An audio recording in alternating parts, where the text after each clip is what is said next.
Hi. Hold on. Let me adjust the camera, honey. Wait, it's too bright. Hello. Oh, honey. She's a mess. Welcome on in, y'all. Welcome on in, honeys. I forgot to post on my Discord, so let me do that really quick. That I'm streaming. But yeah, y'all, I cut my own hair again. Can you believe? Maybe I should turn on. Maybe I should turn up my mic a little bit. I cut my own hair again. So I trimmed the top a little bit, and then I gave myself an undercut on both sides. So you know. And then I just, with the help of my dad, I kept my mullet, but I trimmed it a little bit because the ends were nasty. So, yeah, there you have it. I cut my own hair and it turned out pretty good, turns out. I am just not good at like using can I try maybe putting my mic closer to me? Is it gonna break? I am very afraid. Maybe I shan't. I'm just trying to get better quality on the mic by getting it closer to me, but I'm like afraid I'm gonna like screw something up. Ooh. Is that good? I mean, the audio is still going, so that's nice. Hopefully that's good, y'all. I'm just trying my best. Hi, y'all. How are y'all doing? Does that sound good? I hope that sounds good. I'm trying not to be too loud and all that. Oh. But yeah, I hope y'all, I don't know why, but like it seems as though like the left ear is not like as fine as the other or whatever. I don't know. But hi everybody. Every booty. Hello everybody. Now that just reminds me of like Spin's playthrough of that one game. How to Fool Boyfriend.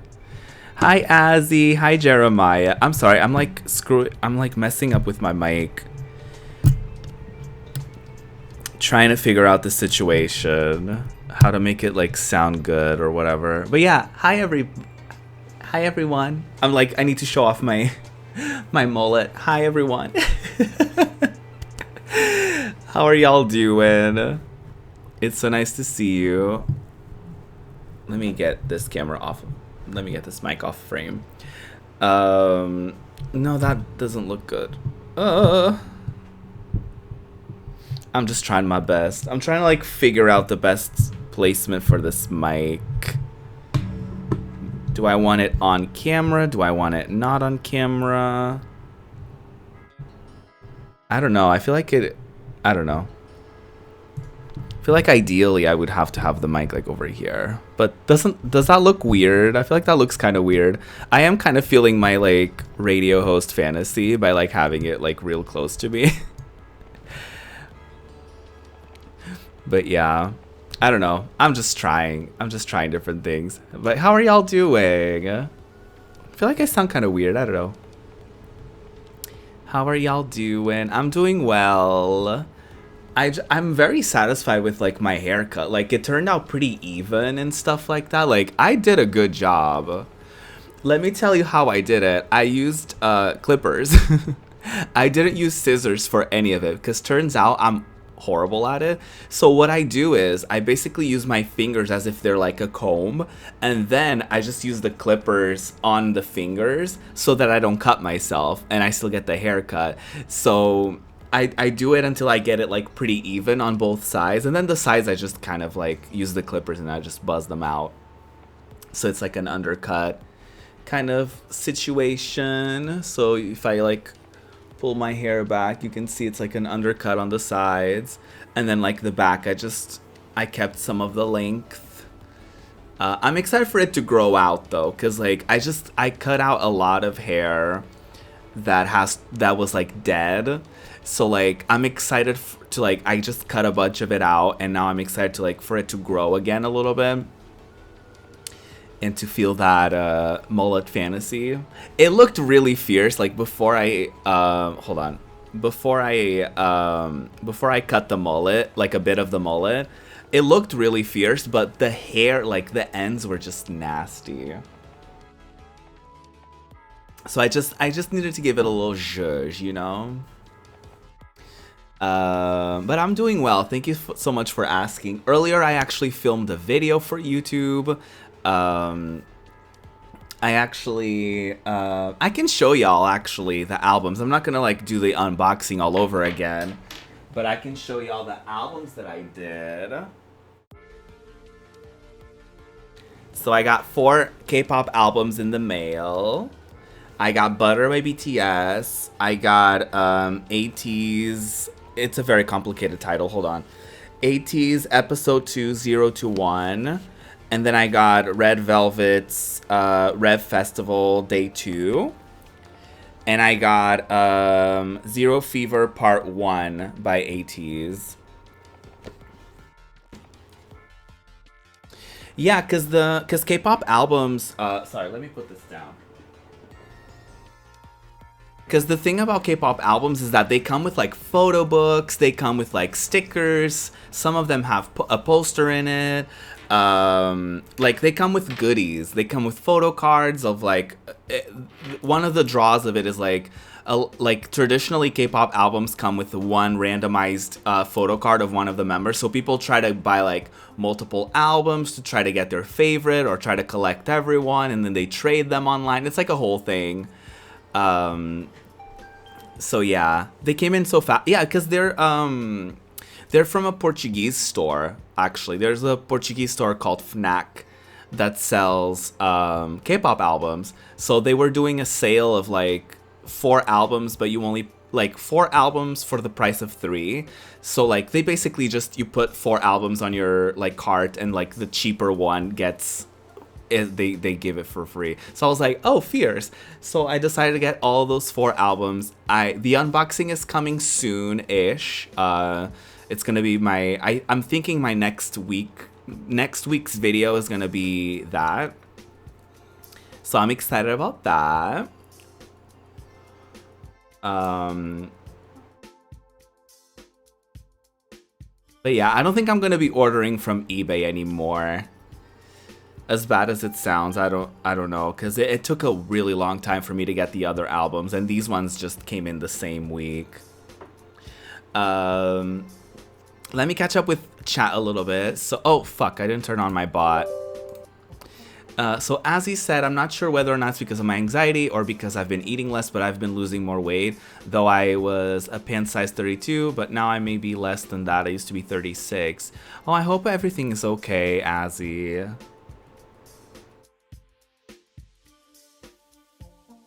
Anxiety sucks.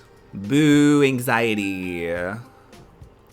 Nobody likes you. Oh, wait for it. Wait for it. Oh, wait, no. Spin's thing didn't go off yet. Oh, wait for it now.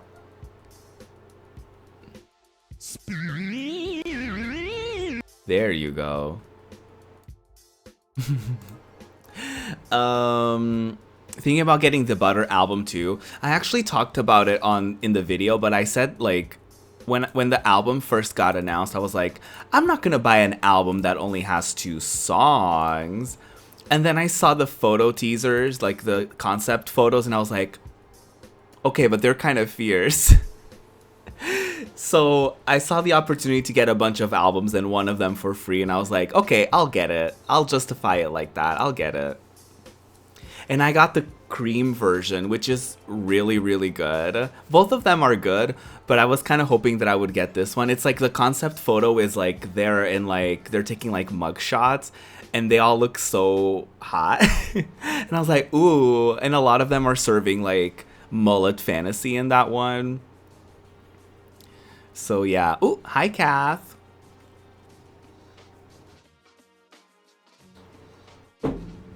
Everybody hydrate. I didn't get to try the BTS meal, unfortunately, because it wasn't a thing here.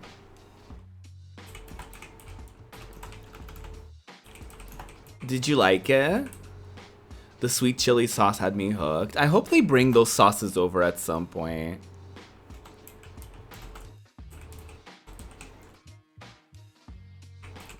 Yeah, unfortunately it wasn't a thing here, but that's okay. I'll survive, I guess. I mean, Portugal usually gets things late anyway, so there's a chance that we might get it late, but I don't know. I don't know about that. We might just never get it. So excited you got your albums. Spin. I was really happy with everything. I didn't get the problematic version of the AT's album. Well, it's not a problematic version, but like one of the members had cornrows in the photo book in one of the album versions. But I didn't get that. I got the one where they're wearing like I guess you'll see in the video which version I got. I guess you kind of saw it when I kind of showed the albums just a few seconds ago. The Cajun, not so much. It was pretty much just spicy mustard. I'm not a mustard fan. Valid. I thought I kind of liked it at first, but the second time I tried it, yeah. For sure. Not everything is for everyone, but I wonder if they're going to do a thing where, like, you know, the flavors that people really liked or whatever, they're going to, like, bring them back. I think that would be really cool. I have 2 monitors now, again.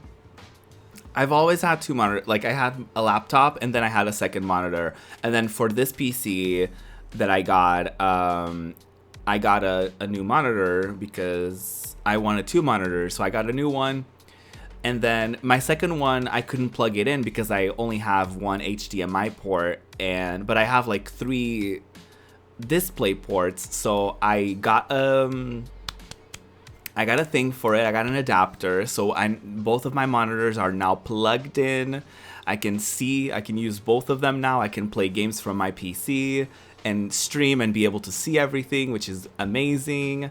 And what else? I got the frame, so I'm gonna frame the shiny poster that I got from the Atlantis album that I also unboxed and uploaded on my YouTube channel, which is actually my latest video. If you want to check that out, let me get the link for you. I actually got a frame for it, so my dad is gonna hang it up sometime. He said this weekend, so hopefully. But I think it's gonna go on like a corner of my room. It's gonna be like really neat because like that part of the wall fits like that kind of like a frame really would like look nice in it. And now I'm like looking around my room and being like, oh, what could I frame? What could I get? And all that. So yeah. The photo cards that I got, I was very satisfied with as well. So I can't wait for y'all to see the haul video. But yeah. You want to try more sweet chili sauce now? Iconic. I've been so spoiled by having 2 monitors, I can't imagine going back. Yeah, it was a lot of like doing that thing where like you split your screen in half and you have like one window taking up half of the screen and then the other taking up the other half. I kind of had to do that. That was my thing. I just kind of had to deal with that, I guess. Can't wait for the video. Oh, thank you so much. It was a bit messy. The video was a little bit messy because I tried like a different like camera setup. So it was like a bit weird like adjusting to it. So editing it is gonna be interesting. But I'm thinking the final version should be fine.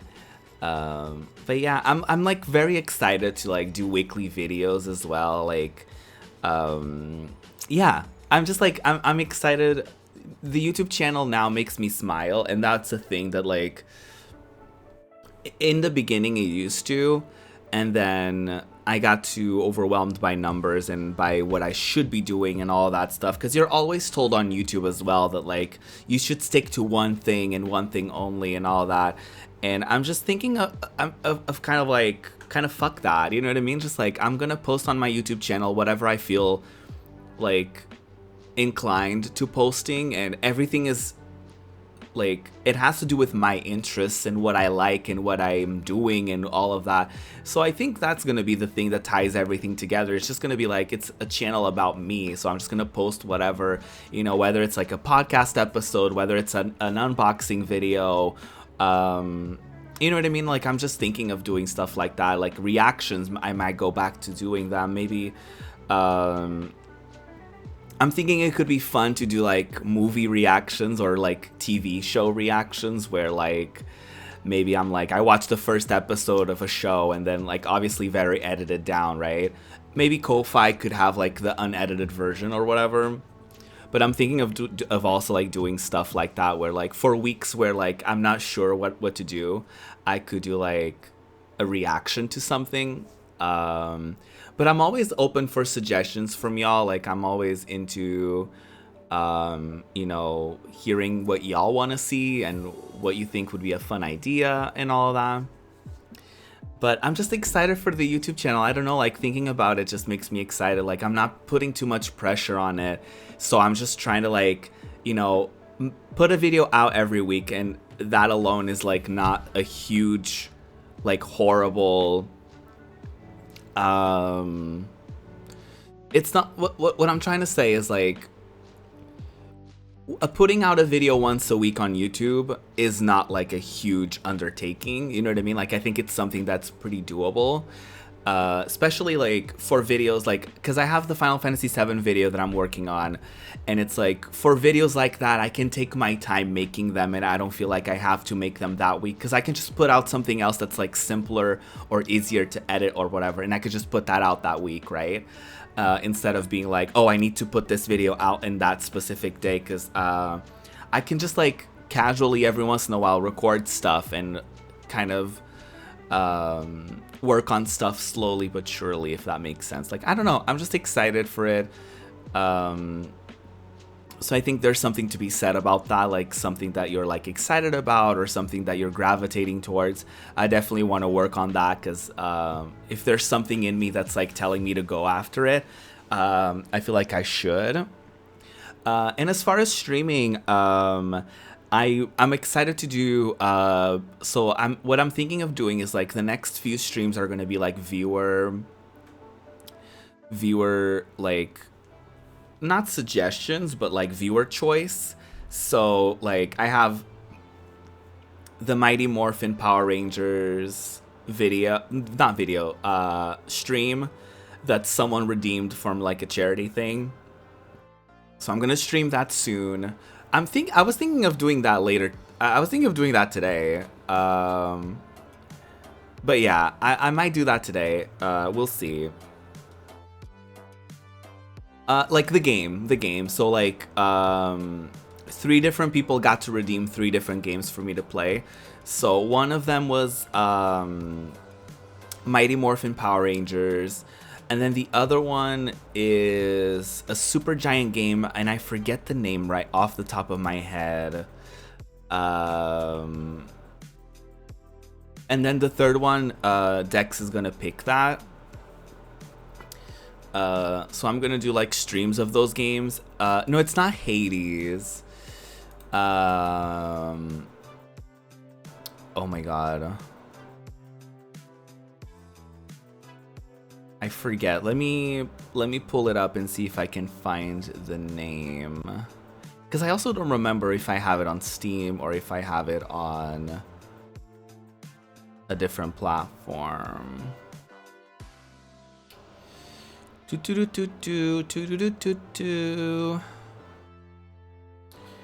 But either way, I'm excited to make those, to do those streams that's like viewer requests kind of thing, and kind of do them. And then I was thinking of doing a project where I go through the years of my existence and I play games from like every. I go through like games that came out the year. Like, for example, I start the the first thing is like 1994. So like either I pick or we do a poll, and we do and like for that week I play a game or games plural from 1994. And then like the next week we do 1995, and then 96, 97, 98. You know, like every year up until like the year that we happen to be on by the time we get to 2021 or 2022. I don't know when that like series would be over. But I was thinking of doing something like that. I don't have like a name for it. But yeah. I don't have like a name for it, but I really want to do oh my god, where is the game? Is it on Epic? Maybe it's on Epic. But I've been thinking a lot about this, so I think I'm just gonna do it on stream. So yeah, I'm gonna do like every year since I was born. I'm gonna do like a game for each year, or multiple games. I don't know. Depends on like what we find and all of that stuff. Is that something that y'all would be interested in? Ooh, let me claim this week's free games on Epic.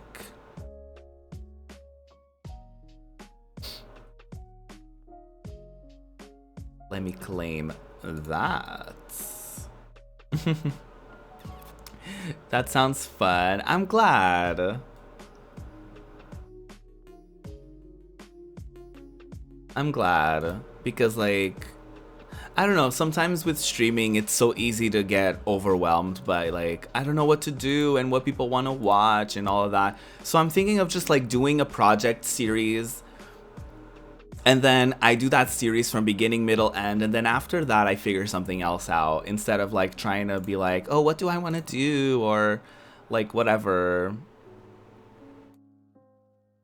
Just kind of do what feels right in the moment, I guess, if that makes sense. Let me try to find this game, because I really wanted to tell y'all about it, but I forget where I have it installed. Well, maybe not installed, but you know what I mean. I don't have the doc with me, so I can't think of the game off the top of my head. Is it not on Epic either? No, I think it has to be on Epic, right?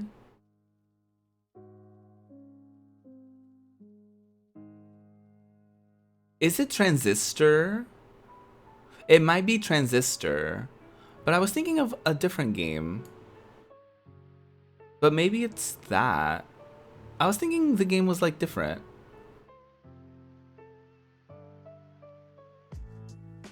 I think it was a different game. Let me...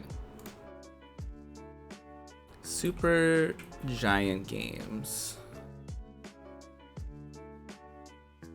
Was it Transistor? Maybe it was. No, it was Pyre. It was Pyre. I don't know where I have it. I don't know. I don't know where I own it, but apparently I own it.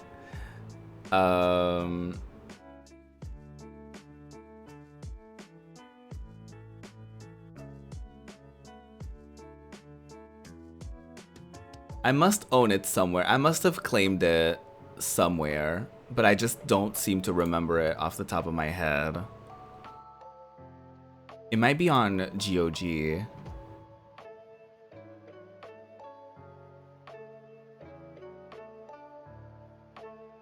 No? Is it not? Where do I have this game?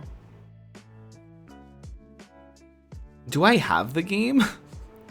Did I just put it on my list and I don't have it? Is that what happened? Because I don't see it like anywhere on my like libraries. That's weird. Anyway, I'm gonna do like viewer choices. Oh, maybe it was on itch. Oh, maybe I got it on itch.io when there was like a bundle. Maybe it's somewhere in there. I don't know, y'all. I'm gonna try to find it, because that's gonna...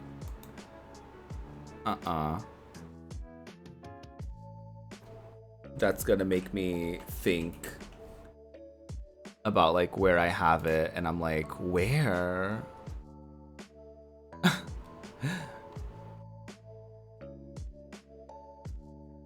I need to know.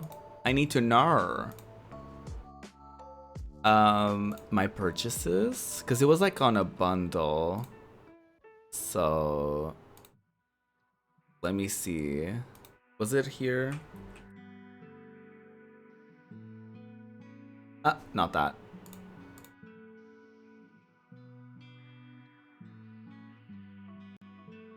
Oh, it was. Okay, it was on itch.io that I got Pyre.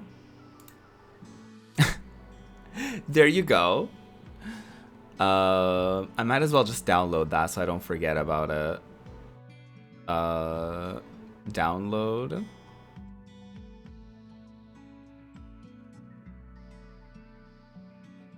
Let me just... Oh, it's 6 gigabytes. Is it gonna mess up the stream? It shouldn't. And that's on fiber internet. Anyway, I'm sorry. I got distracted by that. What was I talking about? I feel like my webcam doesn't look... I think I need to do something about my webcam. I don't know. Maybe I just need different lighting or something. I don't know. There's just something about my webcam that's just kind of... Okay, that looks better. I guess I just needed to adjust the light. I was gonna say something, but I forgot. Well, it's over. It's over. So there's that. I gave myself a haircut. I've been very into Pokemon Unite lately, but not the same way that I was in the beginning. Like, I feel like now I just like, if I'm not playing with friends, I kind of log in for a little bit. I play a couple matches and then I just kind of leave. But like, if I'm playing with friends, I can stay. I can stay for a little bit. But I'm not at the point that I was in the beginning where I was like, ooh, let me play, and just like for no reason. Like, I play for a little bit every once in a while, but I'm not like, you know, like obsessed with it like I was in the beginning. It's lost to time. Yeah, whatever I was talking about was lost forever now. But yeah.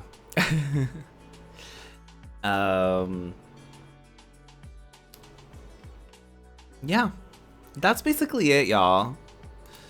I'm very interested in the idea of like looking into the like games that came out in that year or whatever, and being like, and doing all of that from 1994 up to like today's standards. I think that would be very interesting. I think that will be a very like, I think some years are gonna be hard to choose like which game I would do, or which games, plural, I would do. I guess it would really depend on what y'all would like to see or whatever. Skies of Arcadia.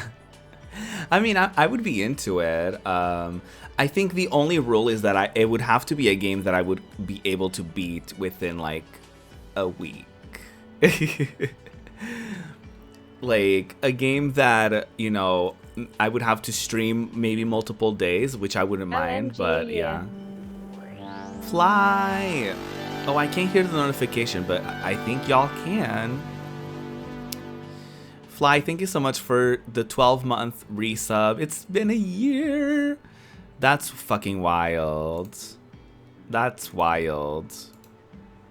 Can you believe?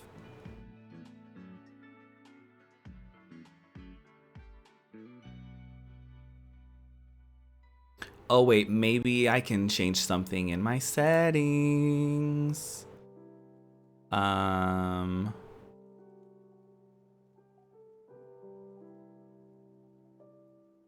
Maybe I have to do this. We'll see if that works for the next notification that I get. But yeah, happy year. Oh my god, that's wild. That's wild that it's already been a year. This past year has been so interesting to me, cause like, I don't know, it's just been very like unexpected.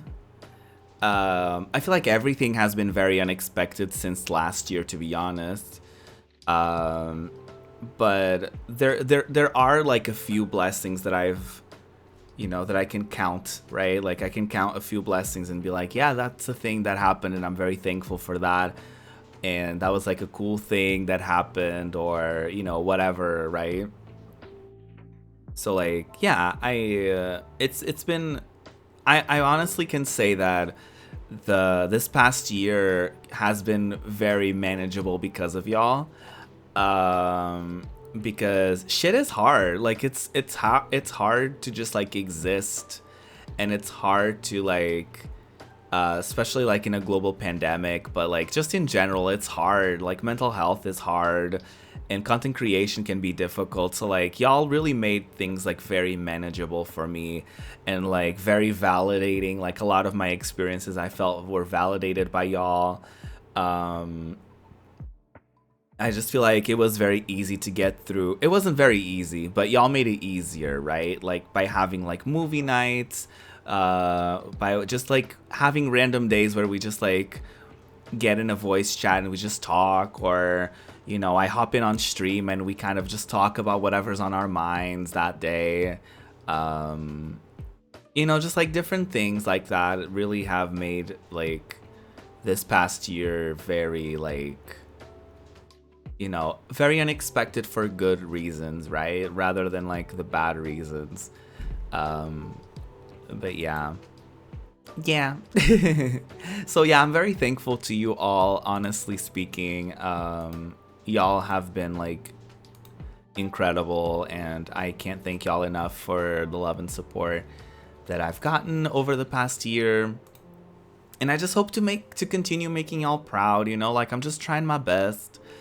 We all have our ups and downs. We all have, you know, things that concern us, or things that we are bothered by, or things that, you know, we go through and all of that stuff. But I just hope to continue making stuff that y'all enjoy. I hope to, you know, yeah. All that fun stuff. All that fun stuff.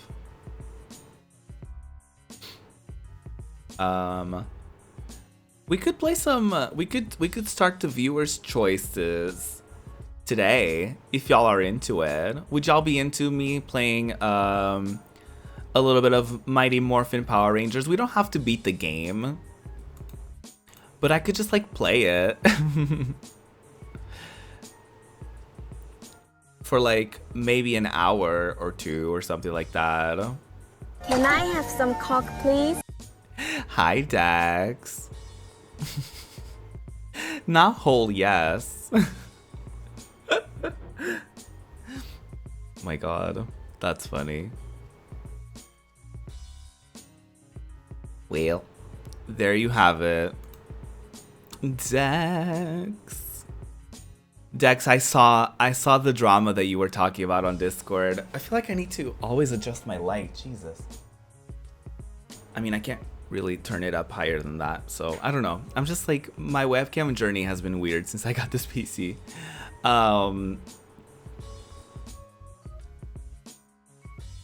But yeah, I saw that. Um, I feel like the first chance that there's a fan vote, she's gonna go. Um, I don't even know like when the is the first episode already like subbed and all that, because we need to watch that. We need to watch this show.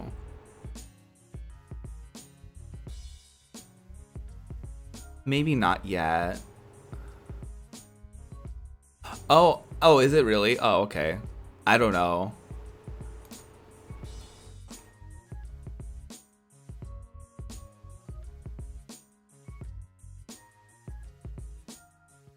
Was it just like a preview then?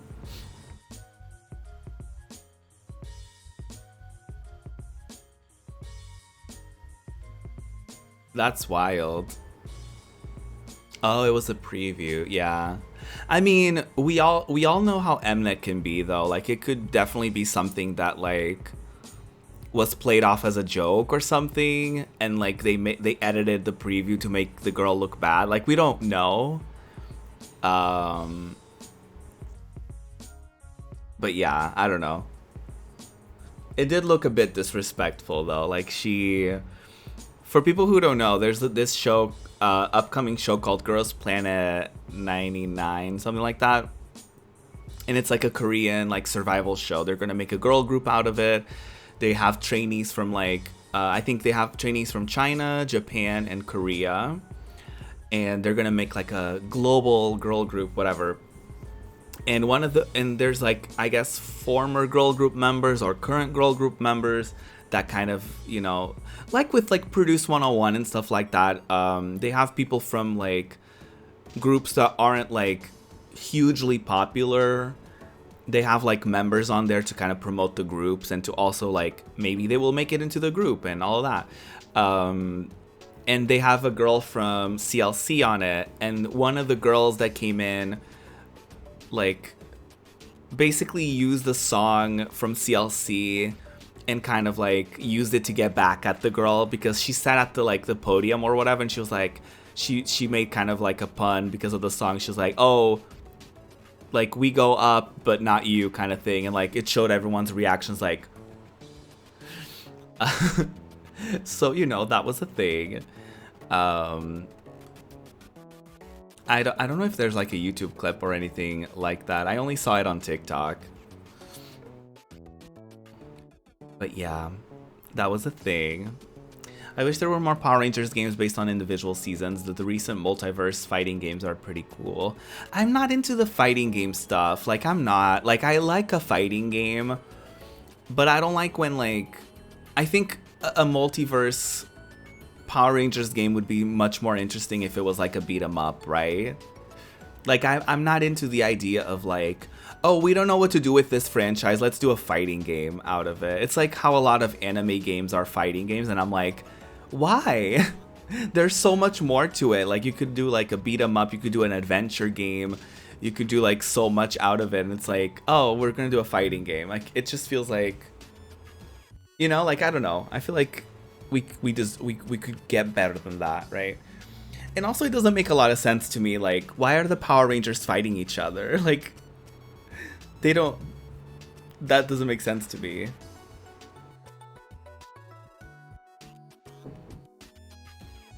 Power Rangers Super Legends, I think so, yeah. I remember it was like an anniversary edition kind of game, and they had like things from like multiple seasons and all that.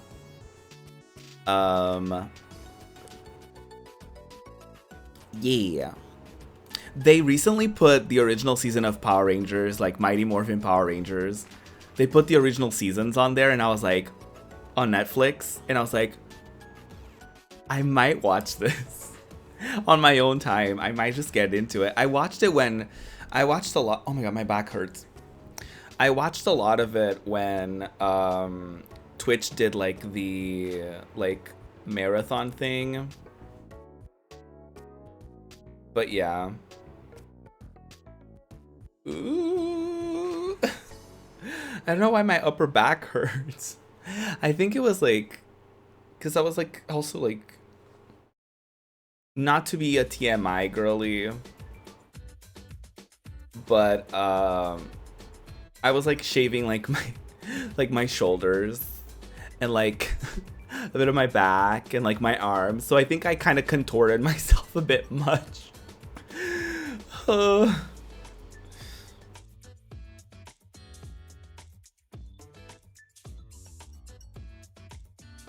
Not to be on the trust Mnet train, but I don't think that the reactions were untrue slash out of context with that, since Tiffany and Sunmi are veteran members, and being disrespectful like that on the show, giving opportunities, is kind of crusty. I mean, you're right, but like I also feel like Mnet would also, you know, air something to make someone look bad, right? Because they could have reacted like that. Like, the thing about reaction shots in a lot of reality shows is like, it could literally be a producer, like it could be like someone dropped something and they're like, ugh, and they use that footage, right? It could be like, you know, a producer's like, oh, we need you to wait like a few more minutes or whatever, and they're like, oh my god, you know what I mean? Like, they could use reactions like that and make it look like they're reacting to literally anything. But it did seem like that was like how it went. But I'm just like, a small part of me is like, maybe it's not gonna be as bad, because I've never seen anyone be like that blatantly like disrespectful on a show like that. So my hope is that it's either like a joke and it's like they all laugh at afterwards, or that, you know, hopefully it's not as bad, because that kind of sucks. Because I know that, I mean, even if it's not true, I mean, I guess if regardless, that girl is gonna be, the Korean fans are not gonna like her. Like, she's gonna be hounded. Like, people have gotten hounded for less, way less than that. So if it's something that's like out of context or something, I feel bad for the girl. But if it's not, then I'm like, girly, you've made a huge mistake on this day. They're fighting each other, not in the Genesis game that I'm gonna play today. But there's like Power Rangers games where they fight each other, like Rangers from different seasons and all that. Or PvP. Oh, okay. There's some villains. Oh, okay. I don't know. Still, I don't know. I feel like beat 'em up games are kind of coming back, so hopefully we'll get like a really cool Power Rangers beat 'em up game, kind of how we're getting like Streets of Rage 4 and like the new Ninja Turtles game. I'm hoping that there's like I think it would be really neat if there was like a Power Rangers game that was like made by the same people. I think that would be really cool. And eventually a Sailor Moon game. I haven't forgotten about my Sailor Moon campaign.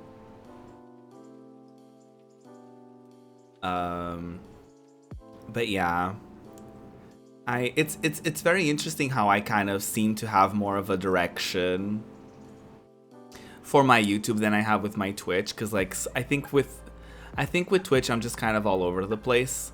So I'm not, it's hard for me to like choose what to do and all of that. So I'm thinking that after I do the viewers choice games, I'm just gonna get into that series of like, I don't know what I should name it. What could I name it?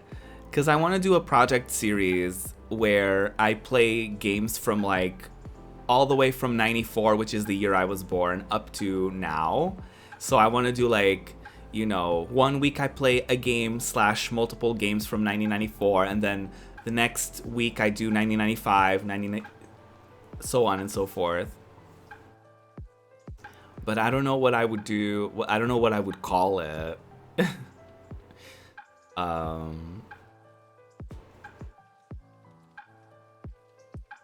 Retro rodeo? I don't know how rodeo ties in with that, because I feel like that just gives yeehaw vibes. And I don't know if I don't know if I want to give off that impression. Not because there's anything wrong with yeehaw, but because I'm just like, I don't know, I don't want people to get the wrong impression of what to expect um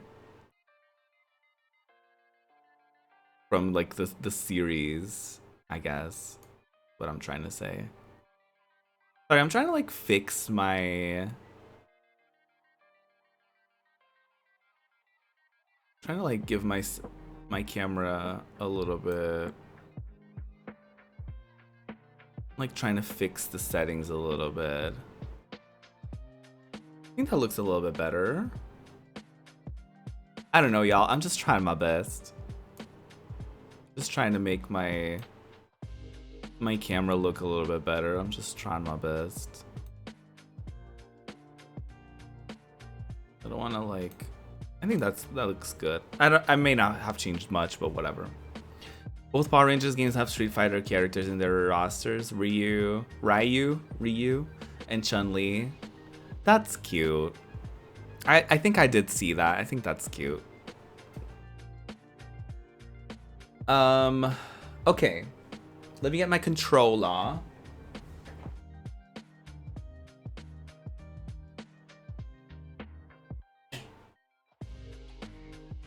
And we can get this going.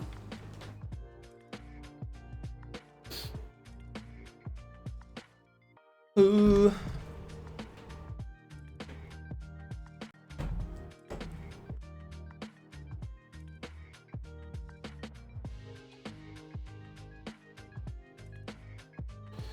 Alrighty. Maybe I should change my title.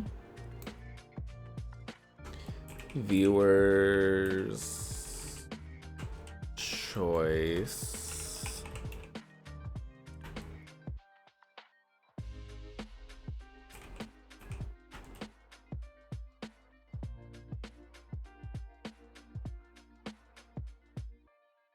Mighty Morphin Power Rangers.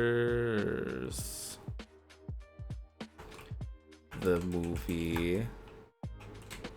Sega Genesis. When did this game come out? Oh, not that. The movie game.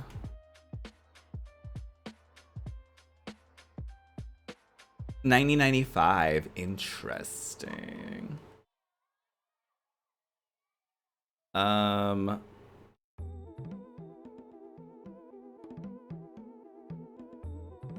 Power Rangers, the movie, the show, the game, right?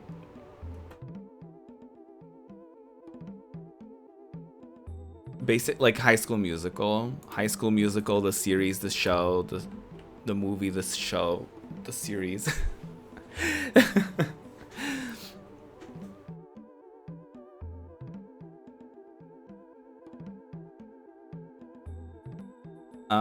I'm just gonna do retro for that category. I forgot about that. Yeah, that show does really well. I mean, it's today's equivalent of like our movie trilogy, so I get it. It makes sense. I don't know why people are like, "Wow, that show is wow." I'm like, "Girl, it's you know, this generation's High School Musical. Like we had our own, and that was huge. So of course this one is also huge." I'm not gonna watch it because, like, as an adult, I don't really have a lot of interest in watching shows that are centered in like a high school thing, especially because like the cast is also super young. So I'm just like, I don't know about that. Like, you know what I mean? I'm like, it's not relatable to me anymore. As someone that's almost in my 30s, I'm just like, I don't know if I'm interested in revisiting high school in any capacity. But yeah. Anyways. Let me build up. Oh, I'm in my 30s. Oh my god, so young. My 30s. Oh my god, my 30s. Oh, by the way, Spin, I saw a clip on TikTok. I don't know where. Like, I don't know where the video is from or anything like that, but apparently ATs did an event together. Like, yesterday, like recently. I think they were either like in a talk show or like something like that. And like everyone is there, everyone had their like new haircuts and all that. So that's pretty legendary if you ask me. But I haven't seen any like clips or anything like on YouTube or anything, so I don't know. I don't know. Okay, let me boot this up. Let me boot this up, honey. Mighty Morphin Power Rangers the movie. The movie. I will do full screen. Yes, I will. And then I will do... I think we settled for like window capture, if I'm not mistaken.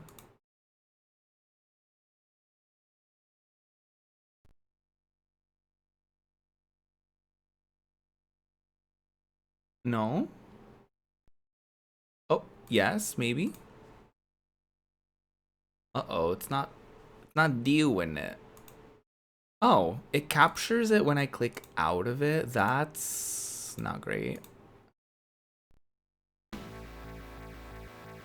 Oh, y'all can hear it, but y'all can't see it. That's really weird. Wait. What? Maybe it's because it's like full screen or something? Oh, that's really odd. Okay, I will not do this then. Let me do game capture.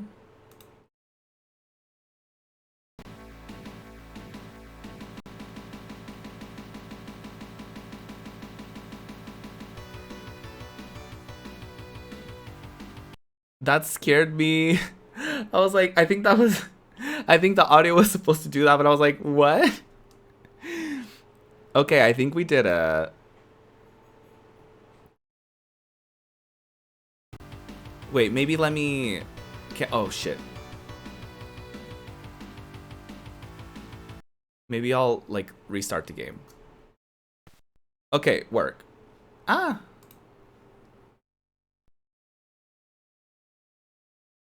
Okay, let's play Mighty Morphin Power Rangers, the movie, the game.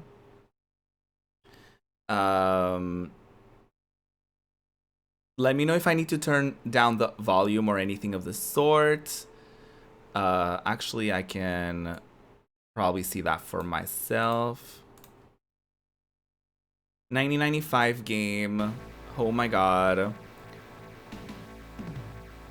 Long ago and far away, a legendary interdimensional being known as Zordon came to the city of Angel Grove to establish a vanguard in the never-ending struggle against evil. With the aid of his trusted assistant Alpha 5, the Noble Master sought out 6 extraordinary teenagers and gave them the power to transform into a superhuman fighting force. In time of great need, the young heroes could now call upon colossal assault vehicles known as Zords, while the identity of the 6 remained a secret. Something gave them the title of Power Rangers. I should have started reading it faster from the beginning. Mighty Morphin Power Rangers.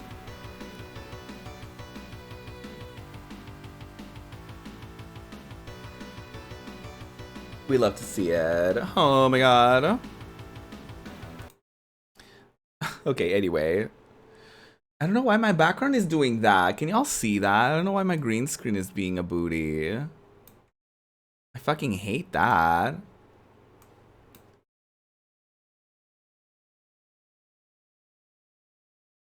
Like, can we not, honey? Okay, I think I fixed that. I need to turn down the volume a little bit for the game. Just a little bit. I think that should be fine. Yeah, that seems fine. Let's get into it. Oh, that was not me. Okay. One player. 6,000 years ago, a morphological being known as Ivan Ooze ruled the world with a reign of unparalleled terror. He rid entire planets of their adult population, then brainwashed the young to follow in his evil path. A faction of young warriors known as the Order of the Millennium lured him into a hyperlock chamber and buried him deep underground. Present-day Angel Grove, an inner city construction crew accidentally uncovers the hyperlock chamber and releases the evil power of Ivan Ooze. Oh my god. Not this. Okay, stage 1, girlies. I'm thinking we're gonna have enough time to play as all of them. But just in case we don't, I'm gonna start with the Pink Ranger. you know what I mean? Just in case. We're gonna start with our main girly, the Pink Ranger. An icon, a legend.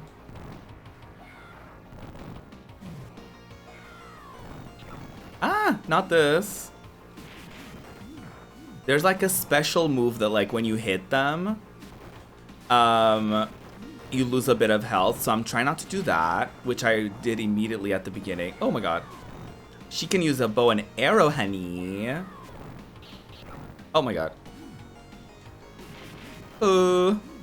Get them, girly. Get them, girly. Iconic. Oh, she's so good. Oh my god. The credit at the top. I'm like, girly. The arcade of it all.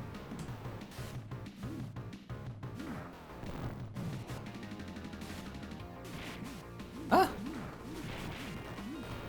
I'm living for a yeah! I wonder if the original actors did the voices for the game. Because you know how sometimes they don't?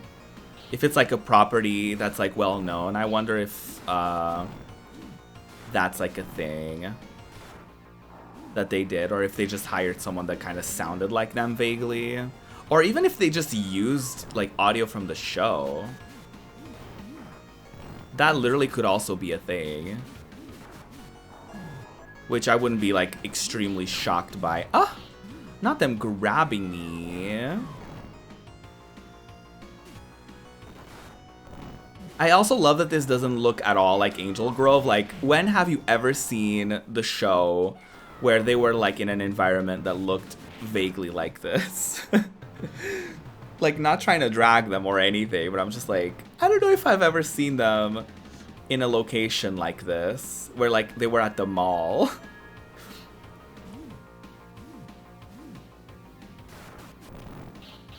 It is really sad though how like they were severely underpaid.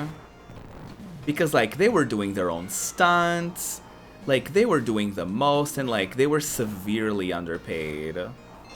That's why like that's why a couple of the actors ended up leaving after season 1.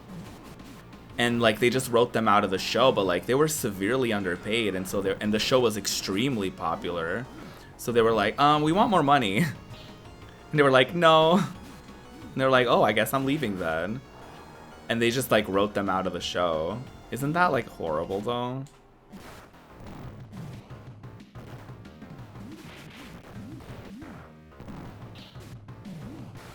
To be fair, the new actors were extremely attractive. So, like, you know what I mean? Like, I remember, like, watching it being like, well... Oh, I don't think we're gonna fight him. He's probably gonna... Oh, not him burning me alive. Well... I did pretty well for the first level, wouldn't you think? Once released from the chamber, Ivan wastes no time and attacks the command center, damaging Zordon in Alpha 5. I haven't seen the movie in a very long time. Is this what happened in the movie? With Zordon down, the Power Rangers lose their powers. Alpha tells them something. With hesitation, Alpha sends the Power Rangers to the planet Theodos to find a Master Warrior who will help them gain the power they need. I need to watch. We need to do a movie night of this movie. Meanwhile, Ivan has gained something and taken out Lord Zed and Rita.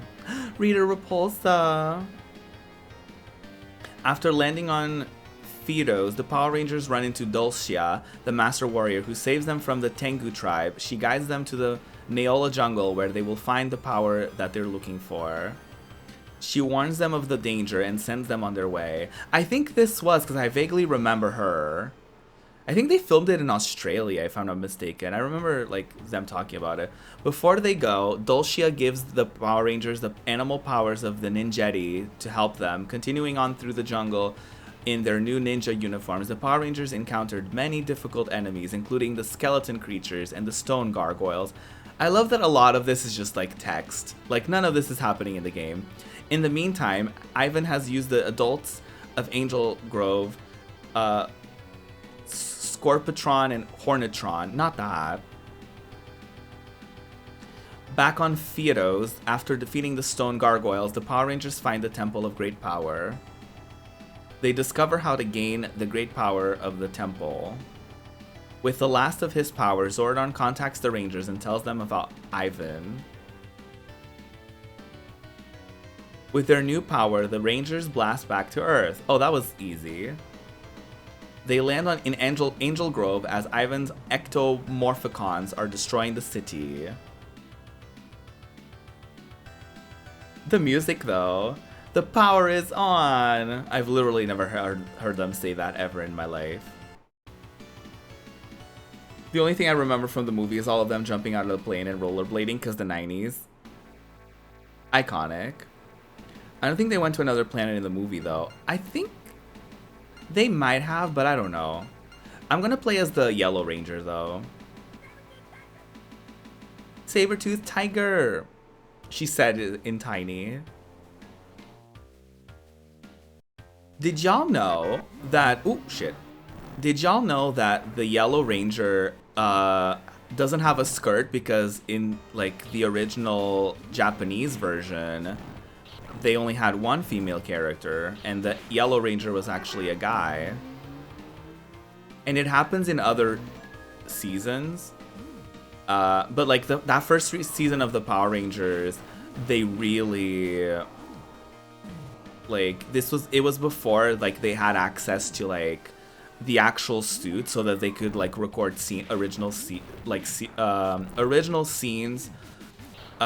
with like the suits on. So like the poor Yellow Ranger in the first like season of the Power Rangers fully has like a bulge, and you're like, wow, wig.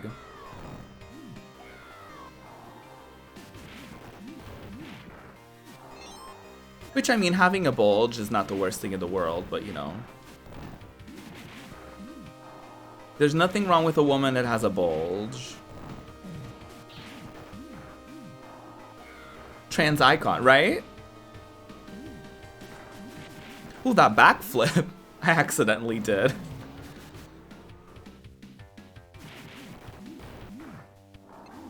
Iconic. Ooh, Leo. I love that for the most of the time they don't really use the weapons. She just punches people. Huh. Ooh. Who? I love throwing shit at them. It makes me really happy. Oh shit. Wait. Ah. Oh my god. Well. I love games like these. Like, to be honest, I really do.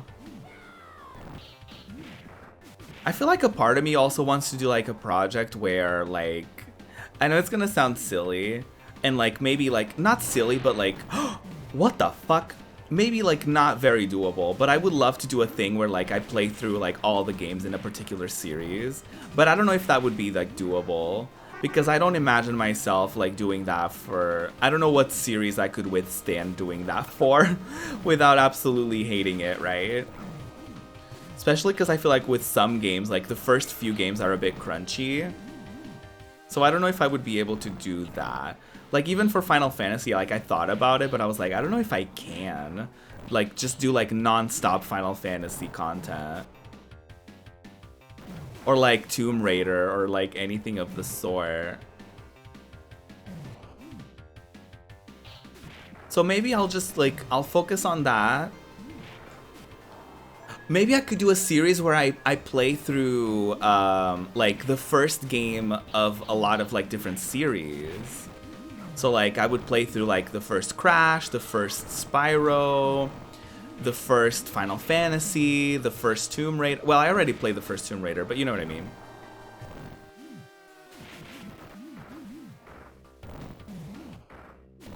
The thing about some of those is, like, I already did play... rude. With some of those, I already did play them. Oh my god. Oh my god, no. Oh, they're beating me up, girlies. Spyro Reignited. I wouldn't do Spyro right now. Considering everything going on with, like, Activision and, like, Blizzard and all that. I would probably play, like, the original or something like that. Oh my god. Girlies. Oh my god. These, like, flame sword things, unfair. Extremely broken and unfair and rotted in every way. Oh. Ooh. I love that I can just, like, throw them over my shoulder. Ooh.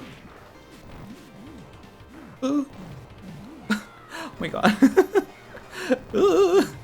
Ooh. No. Nar. Nar. Oh my god.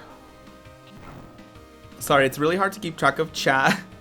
Maybe I'll do it, like, after. There's a time limit? Stop. No! Am I gonna die because of the time limit? Well. Yes, I'll continue. I'll be the Black Ranger. I wanna try them all out. And I think if I keep dying, I might have the chance to.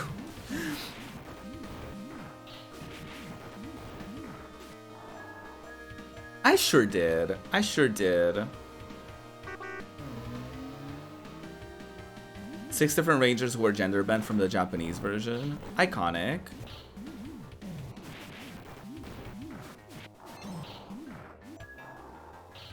Oh, I did get a new life, so that's iconic. Ooh.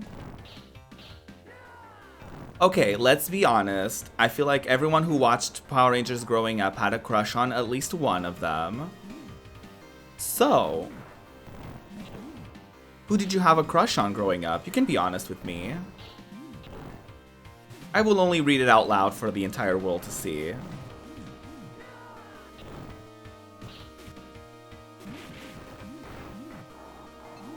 I remember,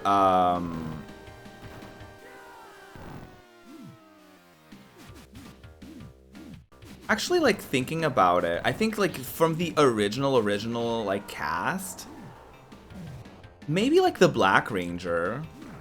I think his name was Zach.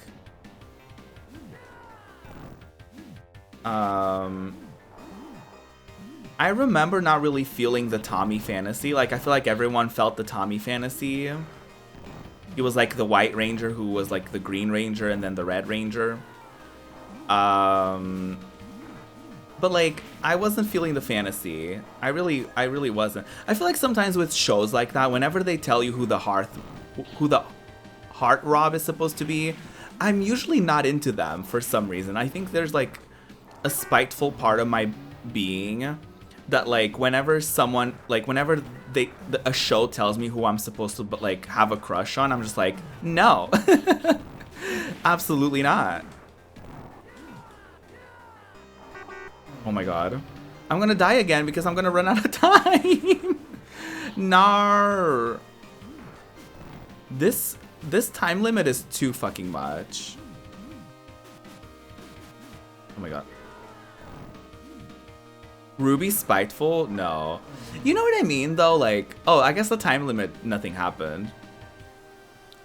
But you know what I mean? Like, when a show tells you, like, oh, this is who the attractive person is, I'm like, no. Like, don't tell me who to love.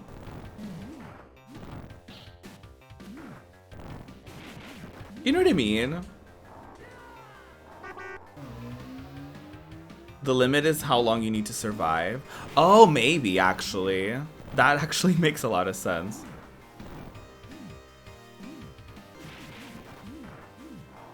Oh,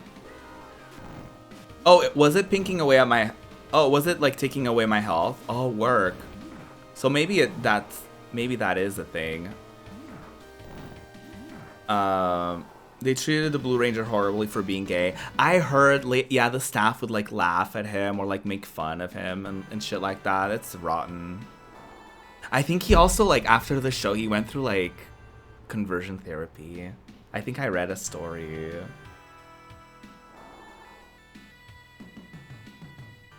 And I feel bad for him because we also don't even know if if some of the cast was also like shitty to him. Let's do the Megazord. Let's go, girls. Oh, okay, this was a thing in the movie because I remember the Black Ranger had a thing where he was like, "I'm the frog." He was like, I remember he had like a scene where he was talking to the girlie and she was like reassuring him because he didn't want to be the frog. He was like, "Everyone is cool and I'm the fucking frog." He didn't cuss, obviously. But I remember that was like a storyline thing. I love like the music. I really do. Come here, bitch. This is the more realistic part of the game, right?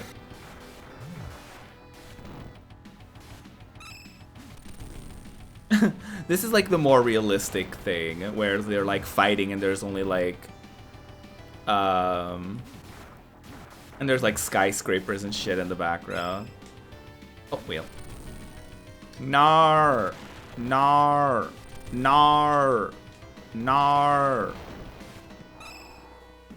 Oh, wheel.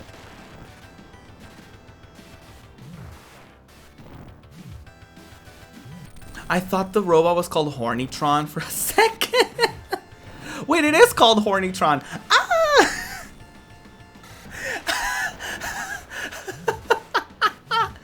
Not us attacking Hornytron.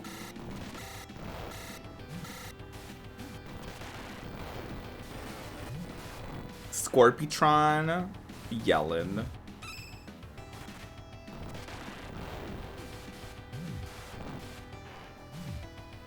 They said no rights to the horny. Oh my god. Oh, did he appear in a fan series? Oh, that's fierce.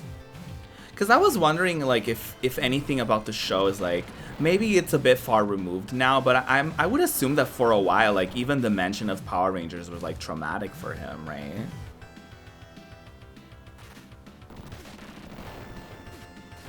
Like, I'm sure it's not great. Like, he doesn't feel great watching footage back and stuff like that. You know what I mean?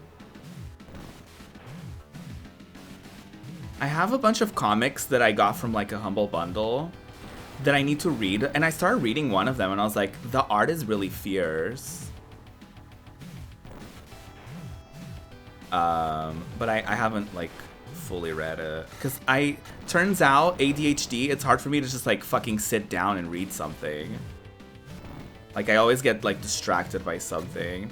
Y'all, speaking of ADHD, you know what I fucking did yesterday for, like, an hour? I logged into Final Fantasy XIV, and I was like, okay, what am I gonna do? I spawned in the Gold Saucer because, Dex told me about this, like, limited quest or whatever, so I finished that, and when I logged back in, I was in the Gold Saucer. Oh, okay, anyway. Boy, when I joined, I didn't think that things would get this rough, Rocky spoke. No kidding, Aisha replied. Adam replied, remember when we joined? Oh my god, I did have a crush on Adam as well. He had, like, the earring. Oh. At Rita's moon base, Lord Zed suddenly appears and seals Rita something something, and Rita could not handle it, whatever it was. The Green Ranger had been losing his morphing powers, and Zed's new putties are giving the Rangers a very tough time. Even the Megazord and the Dragon Sword have been defeated. Not on my playthrough. It seems like a time of darkness is about to come.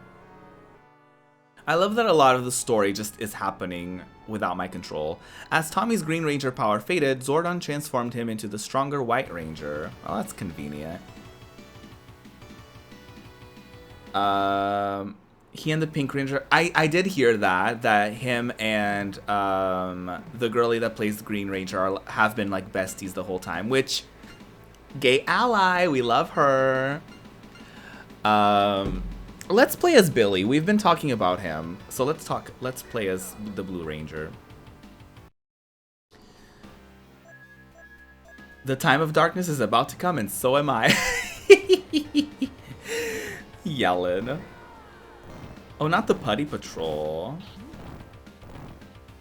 I did hear that story that like the guy that played Billy and the girl that played Kim were like besties in real life, which is really fierce. I love that. Oh yeah, so I logged into Final Fantasy XIV. I was in the Gold Saucer, and I was like, oh, work, I love Triple Triad because I fucking love Final Fantasy VIII, right? So I logged in, and I played Triple Triad for like an hour. I was like so into it. I was flopping at it so bad because like, oh shit, we don't have alerts on? Fail. Gona, thank you so much for the raid. I really appreciate that. I'm so sorry that my alert wasn't on. Welcome on in. How are you doing? Oh shit, I pressed the wrong button. Today I'm playing Mighty Morphin Power Rangers, the movie, the game. Let me know where you are up to on your stream. Thank you so much for the raid. Welcome on in, everybody coming from Gona's stream. Here is what you can expect from my channel. It's clownin' time. Oh, hi. Oh, that pornographic sound I made, what the hell? The train is coming and so am I. Bad bitches make some noise. Oh. Professional gamer. Oh shit, let's wash the pussy before we go. There's a door here though. Woo! Fuck, not again. Come on, beach episode. My stream lagged a bit there. Rude.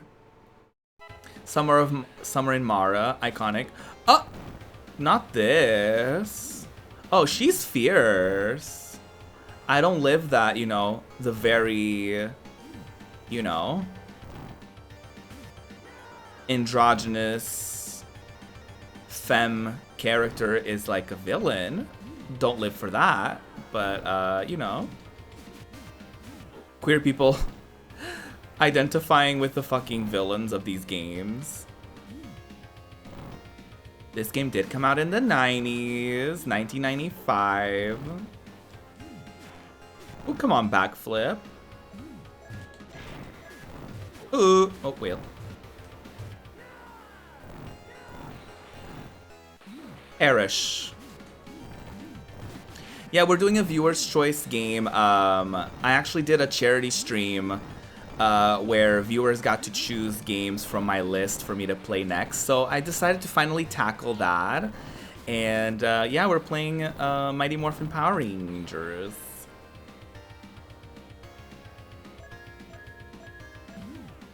Gotta head out. No worries. Have a good one. Thank you so much for the raid. I really appreciate you coming by and sharing your community with me. I really, really appreciate that. Wow.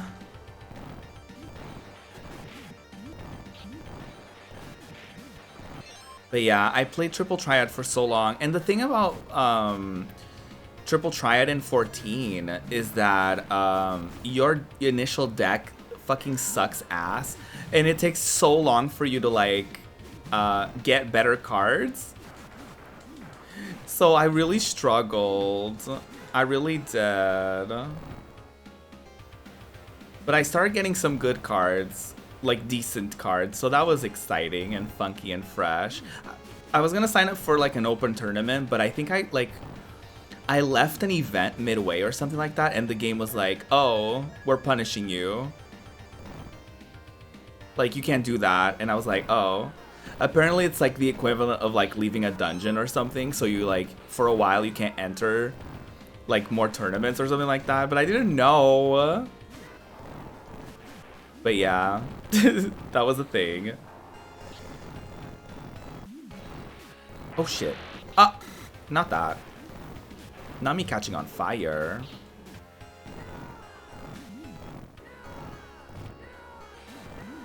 Oh my god. I'm just trying my best. I'm just trying my best. Ah, rude. You're wrecking their shop as the Blue Ranger. Oh, I run. Goodbye, flops. You call them putties, I call them flops. Oh, they're back. Let's go, Rita Repulsa. Hi, Ready Row. How are you doing? Do you think I'm gonna throw hands at Rita Repulsa? Pretty legendary, if you ask me. Nar! Nar! You must go. Perish, flop. Ooh. How's it going, Ruby? Hope the day is going well. Oh, thank you so much. My day is actually going really well. I went to bed earlier than normal. Turns out a glass of wine for dinner really helped me go to bed earlier. And when I say dinner, it was like 4 a.m. something like that. No, probably like around 3 or something like that. So one thing that I learned about like fixing your sleeping schedule is that you can fix it through food. And what I mean is like the times where you have breakfast and dinner, you can like slowly fix your sleeping schedule. So what I did is like apparently you're supposed to have dinner 12 hours after you have breakfast. So like if you wake up at like, so for example, I have been waking up earlier every day. So like I've been going back on my clock. Like I think I'm, what's my current time? Wait, I'll tell y'all about that. I will finish this pesky Power Rangers off. Oh, well. Okay, so today I woke up at 2:30, so I'm trying to like PM. I'm trying to like slowly go back into a time where it's like acceptable. So for me, dinner is gonna be around like 2:30 a.m. and that's when I'm gonna have like, you know, some food and like a little glass of wine, and then like maybe like a 2 to 3 hours later, I'm in bed. So like that's actually, you know, that's pretty good considering how I have been going to bed at like horrible times. So I'm hoping that will fix my sleeping schedule. Today I actually slept a lot. So that was fierce. I had a very interesting dream. This is okay. I don't want to get into details, but let's just say that this is the second time in which I have a spicy dream with someone that I haven't really. I don't know if I would say I've never thought about this person like this, but you know, an interesting thing. And it's like the second time I've had a dream like this, and I was like, what's up with that? Which I wasn't like mad about, you know, like they're very attractive, so like whatever. But I was like, not this. Maybe I'm just maybe I'm having a That's So Raven moment, but like in bed. Maybe this will happen one day. I don't know. I don't even remember what led up to it or whatever. It's like one of those dreams where like nothing makes sense. But it happened. Anyways. So yeah, that was a thing. Due to Bulk Skull's redactedness, 3 Angel Grove teenagers and a teacher got kidnapped while chasing a runaway baby carriage. The Power Rangers must save them before it's too late. Oh god. Okay. Also, the Power Rangers movie apparently is very, like, apparently there was a lot of awkward energy going on in the set because apparently people were going through like contract renegotiation. So like some people were in it kind of, but some of them kind of weren't. And it was like a weird experience, I guess, in general. I'll be the Red Ranger, whatever. But yeah, apparently that was like a thing where like during the movie they were going through contract renegotiation. So like that's why it was like the cast kind of changed and like it was like a whole thing.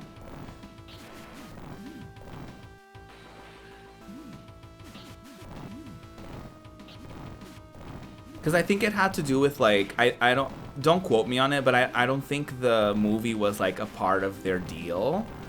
So I think some of them were getting like some of them had to like renegotiate their contract or something like that. It was like I don't know. There's probably a bunch of stories out there that tell it better than I am right now. But apparently like the movie was like there was like a lot of like weird energy on set because of that. Also because apparently the movie was rewritten a few times. Like they weren't happy with like the final. I think like the script changed often as well. Like I think it was like something weird like that. I run. Okay. I was like, is anything gonna happen? The weird thing about this, the weird thing about the dream that I don't want to get into too much is like it's not even someone that like I actively like talk to. You know what I mean? I'm like, where did this come from? Like, this is not even like someone that I actively like talk to. It's so funny to me that like my dream brain just like picked that as like the person, and I was like, okay. I mean, if given the opportunity, I would also do it IRL, but I was just like, okay, this is an interesting choice. Oh, it is chipping away at my health. Oh shit. The time limit is kind of bullshit though, because I'm like, I feel like I'm killing them fairly quickly. So I'm thinking some of it is like sabotagery.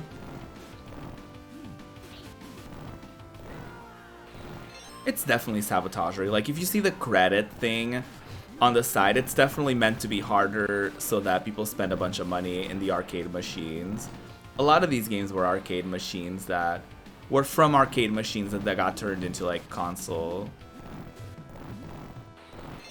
I mean, a lot of the appeal with games was actually like in arcade machines at first. Like that was the first thing. Like I remember seeing a documentary about it, about like how a home console was like a huge deal because games at the time were basically just like arcade machine like cabinet sellers, and how a lot of those games were like, some of those games had to be updated, like I think Space Invaders and stuff like that, like they had to update those games so that the games either got harder, so that people spent more money, or so that people would want to like go back to the arcade machines again. So I'm thinking this is definitely a coin sink for sure. They are pretty generous with like the amount of like little things that they give you, but this could also be the console version, right? I don't know if the arcade version gave away that many like coins for you to like revive or for you to fill your health up or whatever. I don't know how generous that game was, right? And how this version keeps giving you like new lives and all that.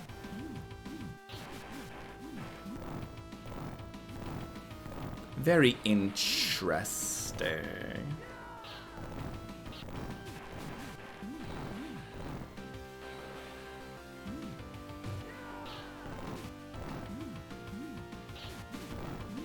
Have y'all ever had situations like that though, where like you've had a dream that was like spicy about someone that you didn't necessarily like, it's not like you didn't think that they weren't attractive or anything like that, but like you just never really like even like pictured yourself in a situation like that with them, and then you have a dream with them like that, and you're like, well, maybe I would. Is this gonna end? Oh my god. I feel like this is definitely meant for me to die, because they just keep on coming, and I'm like, hello?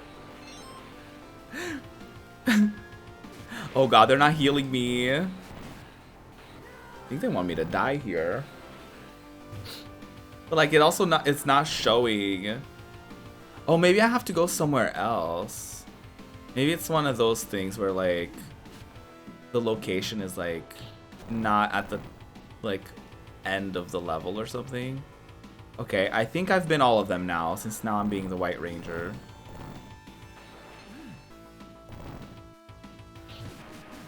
Maybe I wasn't supposed to go that way.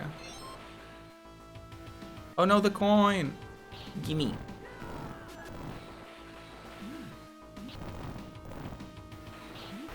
Oh! Oh no! Okay, I do vaguely remember this. Yup, I was going the wrong way. There you go. Isn't that rotted? I wouldn't have known. But I remembered it vaguely from like playing this as a kid. That like that was a thing. Could you imagine if I didn't remember that?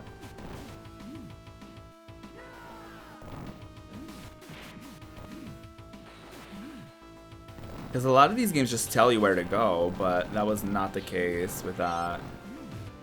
I mean, usually it's just like a side scroller too, where you just go to the side and whatever.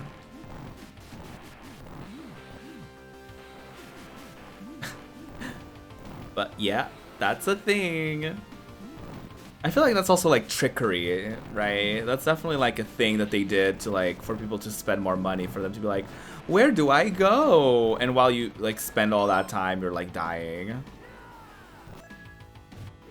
Listen.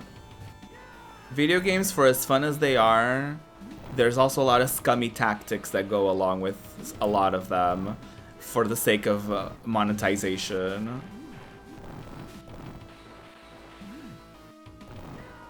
And it all started in the arcade machines, girls. As much as we all love an arcade moment, those games are definitely made for us to spend a lot of money on them.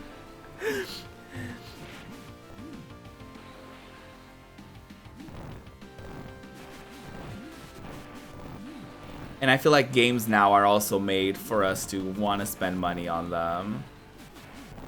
You know, like, oh, do you want a fancy costume? Do you want a hot body? You want a Bugatti? You want a Maserati? You better pay, bitch. It's very that. Goodbye. Wait, what? That doesn't make any sense level-wise. That makes no sense.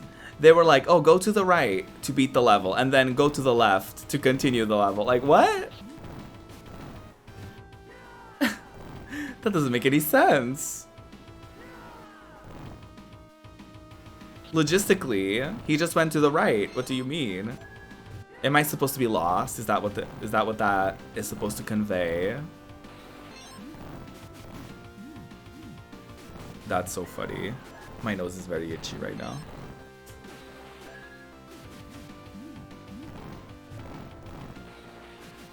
I feel like this level is significantly easier than the others.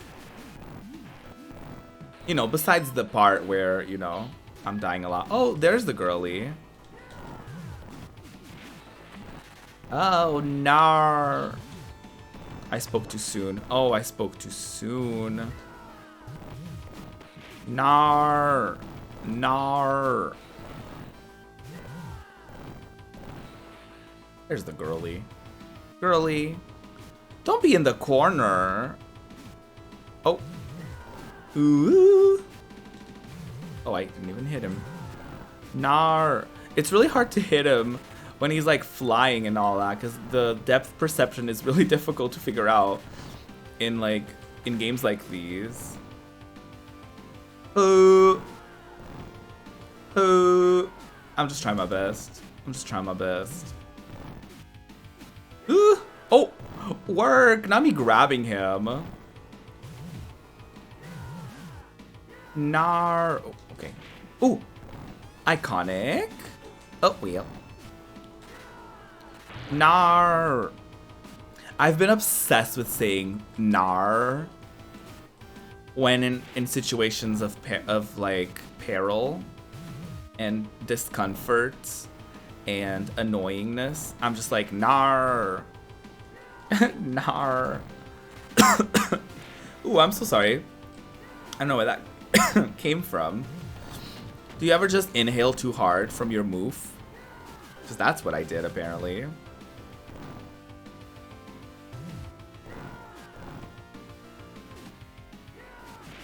Die. Oh my god. Whew. That came from all the Australians. They sabotaged. Because I'd be saying nar. I will finish those pesky Power Rangers off. Grow, grow, grow. Oh, well, there we go. There we go, girlies. I feel like I haven't been this girly, and because I played as the White Ranger, I'm gonna be this girly. It's so funny to me, the concept of like... Because the White Ranger is from like a different series altogether. So I just think it's so funny that like Tommy was very popular, so they were like, oh, we must make him more special than the others. And like everyone else is like, oh yeah, we all come together to be the Megazord, and like meanwhile Tommy is like, oh girly, I have my own. Which beats the purpose of like the Megazords, because like they're all supposed to be like, you know, teamwork makes the dream work kind of gig. And he was like, not me, sweetie. Couldn't be me. Oh, work. I mean, these battles are very hard in comparison to the rest of the game, because it's not, the Megazords are clunkier to control, which also makes it harder to like avoid the girlies or whatever. Nar. Nar, nar, nar. Well. Are you kidding me? Ooh. Perish. Perish. Oh, yes! Come on, me hitting it. Ooh. Nar, nar, nar. Oh my god. I missed completely. Ooh. Ooh, ooh. Yes. Oh, well. This is a very close battle. Nar. Nar. Nar. Nar. Nar. Nar. Okay, I'm doing it. This is a very close battle. I am the Silver Robot, Tavari. How are you doing? Oh. Oh, wait. I'm successfully avoiding the missile, so that's new, funky, and fresh.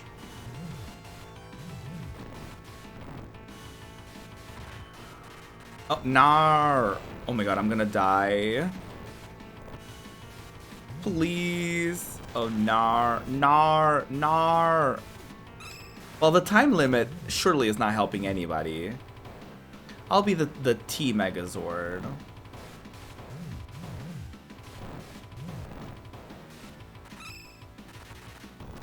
Actually, the T in LGBTQIA+ stands for T Megazord. I'm kidding.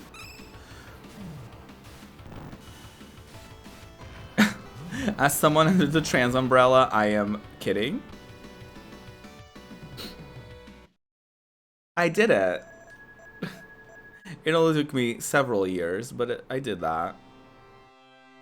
Aw, that's so sweet. While being rescued by the Rangers, the teenagers find out that Billy is the Blue Ranger.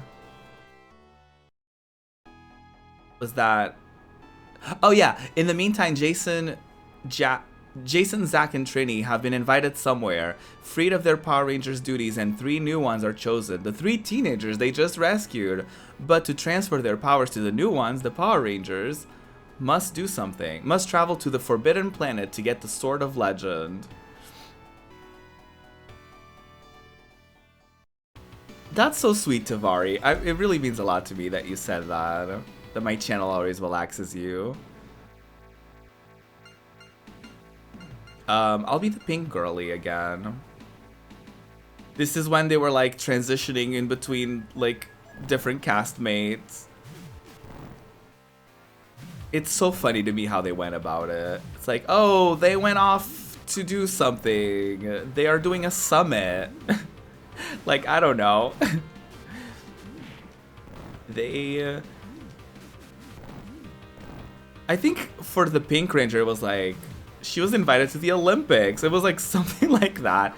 It was always like a fucking summit. Like, it was always something that they had to do.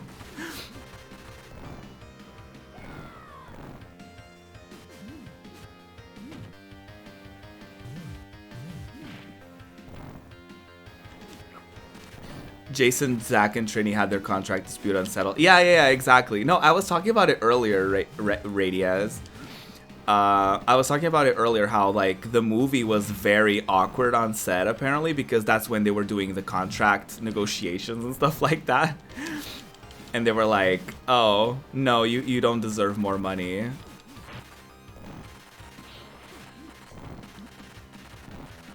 And they were like, well, gotta go. Which, I don't blame them. Are you kidding me? This show was like the biggest thing on television at the time. And these girlies were underpaid as hell. Like, so unfair. And they were doing their own stunts. Like, come on.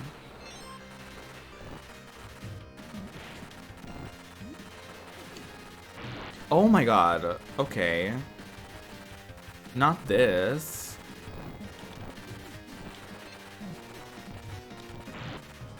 Why is like meteors falling from the sky? How is this in any way, shape, or form fair to anyone? Even even like the girlies are dying. Oh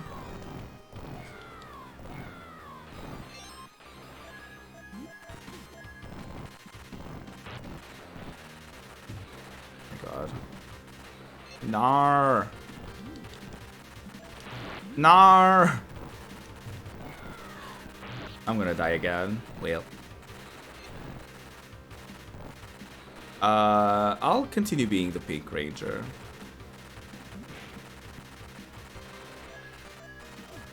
Oh my god. This is so annoying and inconvenient.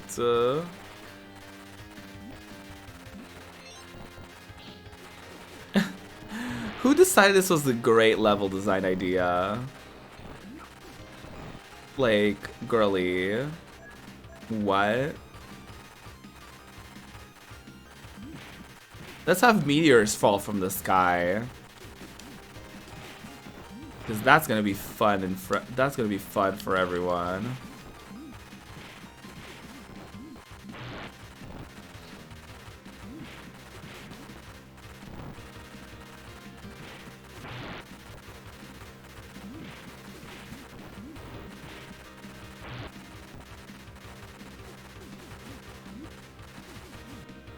Oh my god, that took several years off of my life.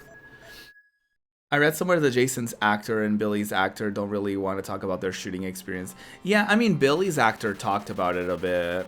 Rocky, Aisha, and Adam receive the power from the sword and become the new Power Rangers. It's too late to look back. We must face the future, and the future is now, cried Rocky. Yeah, let's go kick some ooze, yelled Aisha.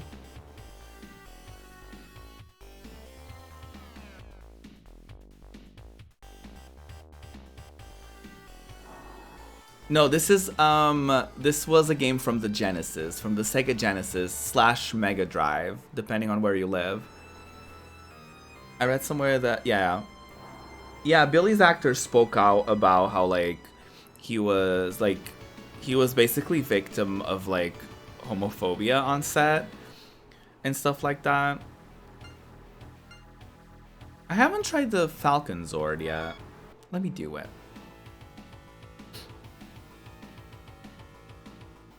But yeah, and I'm sure some of it they can't talk about, to be honest. Knowing how shitty a lot of like production companies can be, it's like I wouldn't doubt if some of it they can't talk about at all because of like NDAs and shit like that.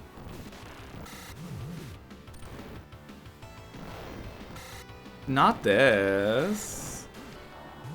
Oh my god. Who? Oh my god. Ah, not this.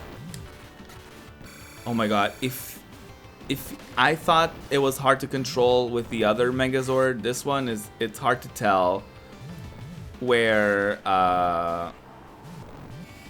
it's hard to tell like where I'm actually aiming.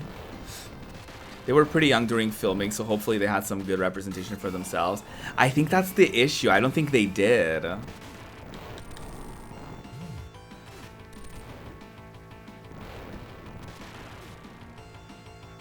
Well, I think with situations like that, people are siding with the company, so like they want these kids to get screwed over and not get paid as much as they should be and all of that, right? It fucking sucks to hear, but that's capitalist society for you.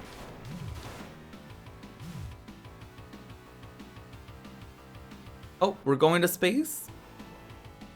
Don't let that booger man escape. This dialogue. Yellen. Ale. Oh, we're merging. Oh, finally, we're all the same now. Great. Oh, this flashing though. I imagine Tommy's actor was paid pennies, did his own stunts, and also washed the dishes. Not wash the dishes. The brand is not your friend. The brand is never your friend. Right. Literally. I mean, yeah, they all did their own stunts. Or I would say like most of them did anyway. And, yeah. I think one of them got injured at some point. Like, wasn't there a story that one of them got really hurt, like during the movie production or like something like that? I think I vaguely remember.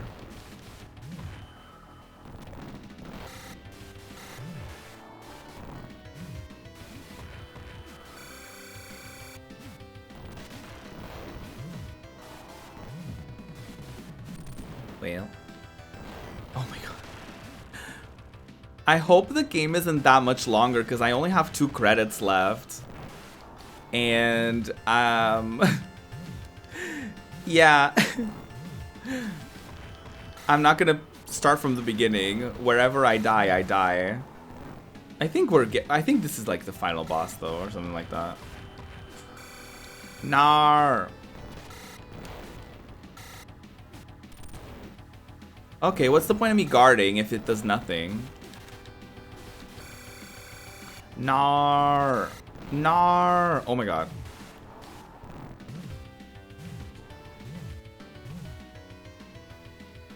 Oh, we're going again. I don't know where we're going.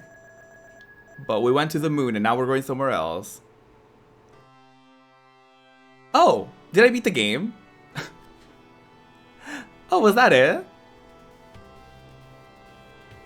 Oh, I'm first place, y'all.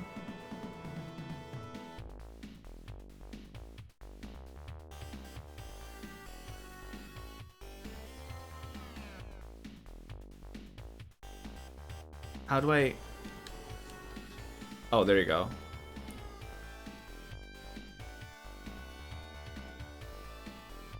I don't think so. Maybe we'll play after this. Oh, not this thing, Rub. Well, that's me. Project Rub.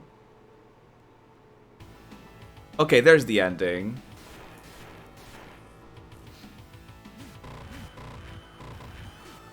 Come on, Teletubby, take me to Mars.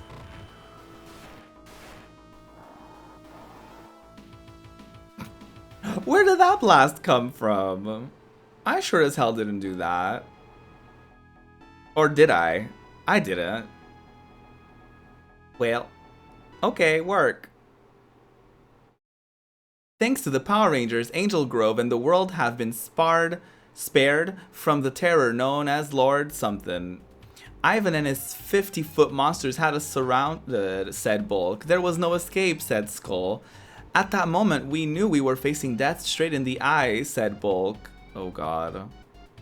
We could smell its breath, said Skull as laughter echoed. Well, the Power Rangers had a little help from us. In fact, they are thinking of making us honorary Power Rangers, as the crowd around them snickered. We held Ivan and his monsters off until the Power Rangers showed up. Then we let the Rangers finish him off, said Bulk as the crowd laughed. Oh, girlies. Oh, girlies. The power is on. Allegedly. There was this whole theory that Skull and Kimberly had a kid. Really? Maybe in the comics. Me when I was 10. Bulk and Skull are redacted. Me today. They're legends. I never was like, I never, I got what they were meant to be. Like, they were meant to be like the comedic, like, you know, like, I get it. They were supposed to be the comedic relief. But I never got it. I mean, as a kid, I also didn't like Jesse and James from Pokemon, and they were supposed to be like the comedic relief, kind of like bad guys that aren't that bad. So, like, I don't know. As a kid, I didn't get it. I didn't, you know.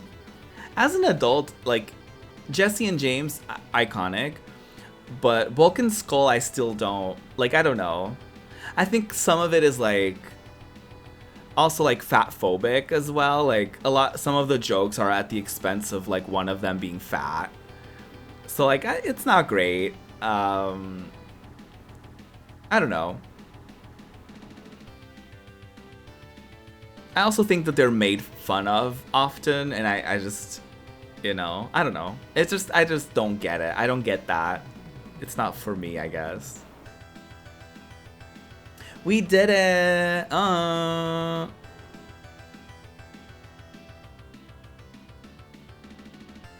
Jesse and James turned out to be very rich kids who just want to screw around.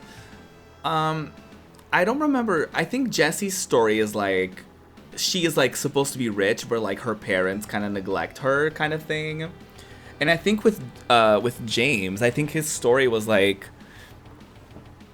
he had like an arranged marriage or something, and he ran away from it. I think that's like what their stories were supposed to kind of be.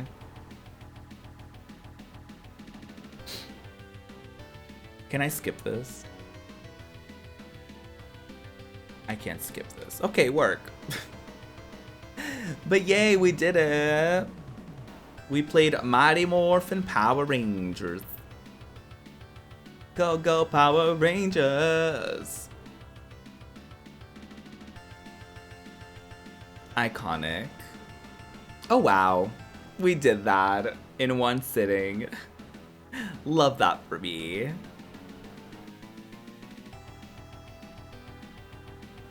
I mean, this music is extremely iconic, I have to say. Kim Possible, who... That game.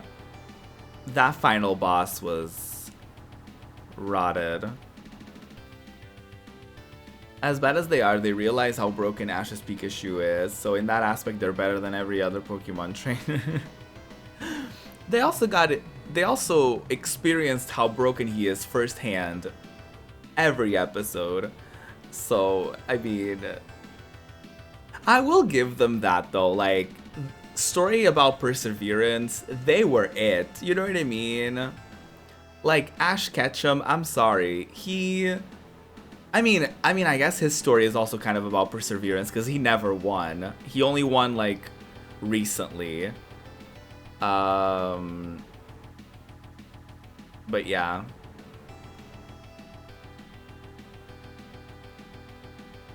He like literally lost everything. I love that the actors aren't even in the special thanks.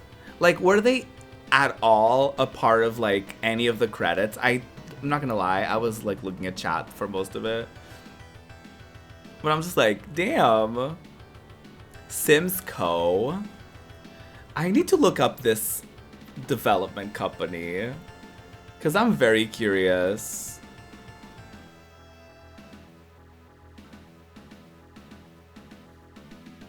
About like what other games they may have done.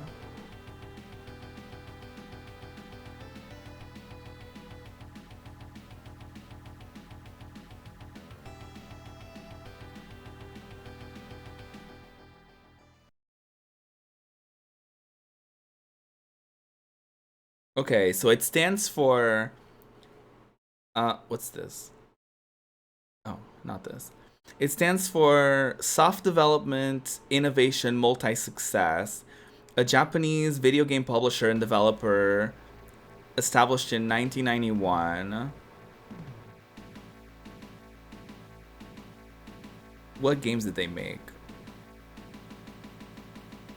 They are known for Beyblade Evolution on the Nintendo 3DS, Let's Fish Hooked On from the PlayStation Vita, Sega Bass Fishing from Dreamcast, Ninja Gaiden, Disney's Aladdin, and Master of Darkness from the Sega Master System. They made Mighty Morphin Power Rangers the movie on the Megadrive / Genesis, Shadow Dancer. They did the Game Gear Mighty Morphin Power Rangers game, Tales of Sky Patrol, Sega Bass Fishing on the Wii, a bunch of like fishing games on the Wii actually. Real Fishing Challenge on the WiiWare, Ape Escape on the Loose on the PSP. I mean, they did that. I think they're a Sega like sub company, as far as I'm aware. It's a joint venture between Sanritsu Denki and Sega Enterprises. Yeah. Ape Escape, but like the PSP game.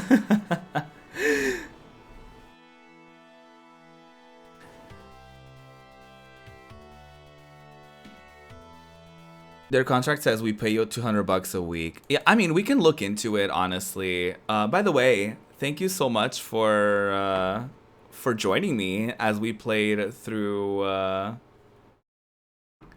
this game. Let me.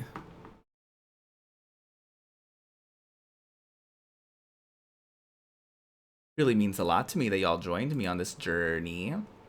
Yeah, but we can look into it. I mean, I still have a bit of stream time left, so we can look into like what happened, like their contracts and all that stuff. If y'all are interested in such a thing.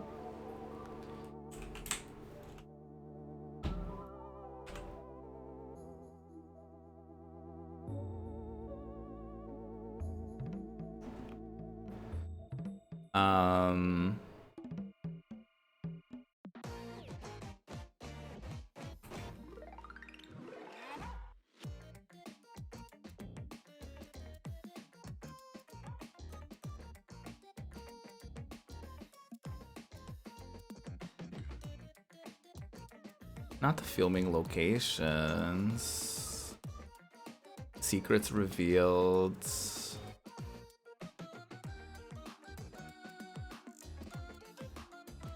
The true stories behind Mighty Morphin Power Rangers. Okay.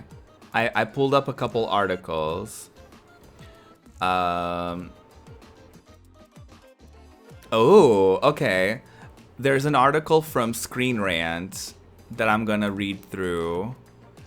I guess we can read through it together. We can read through it together. We can do the same. We can do the game scene and just window capture this.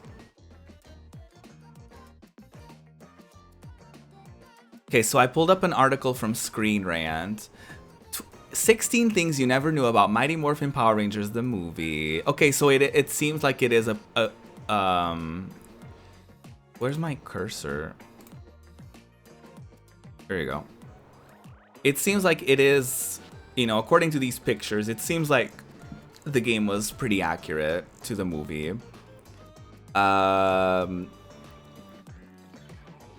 Okay. So, it was a troubled production from the start. Mighty Morphin Power Rangers was a rushed project meant to capitalize on the overwhelming popularity of the show. A divisive film which broke the continuity of the TV series and took place in an alternate timeline. It remains dear to many nostalgic fans of the series. It was greenlit in '94. They entered a chaotic... Oh god, I'm pretty sure this game was also very rushed. Mighty Morphin Power Rangers entered a chaotic production period with an underdeveloped story and almost no pre-production period to speak of. At a moment's notice, the entire cast... I hate this. The entire cast was relocated to Sydney, Australia, where filming commenced with a tight window to complete the shoot. I also think this was supposed to be their summer break or something like that. Yeah, it's fucked up. Along the way, the movie set No, I think they did this over the holidays or something like that. I remember reading about it. Maybe we'll see it in the article later. Along the way, the movie set became the thing of Hollywood nightmares. Okay. Rat monsters?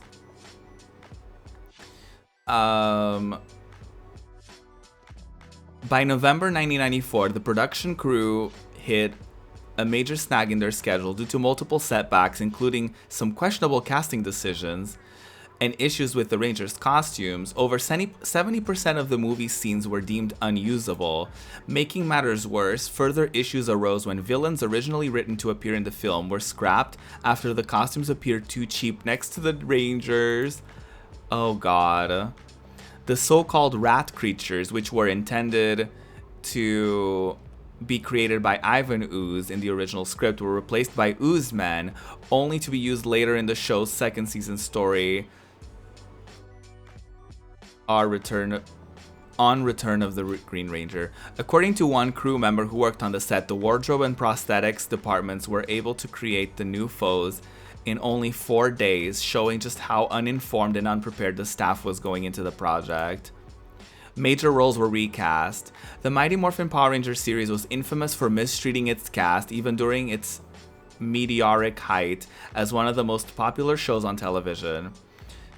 From hazardous working conditions to the strenuous schedule, you would expect the Rangers to be at least fairly compensated. Unfortunately, that was not the case.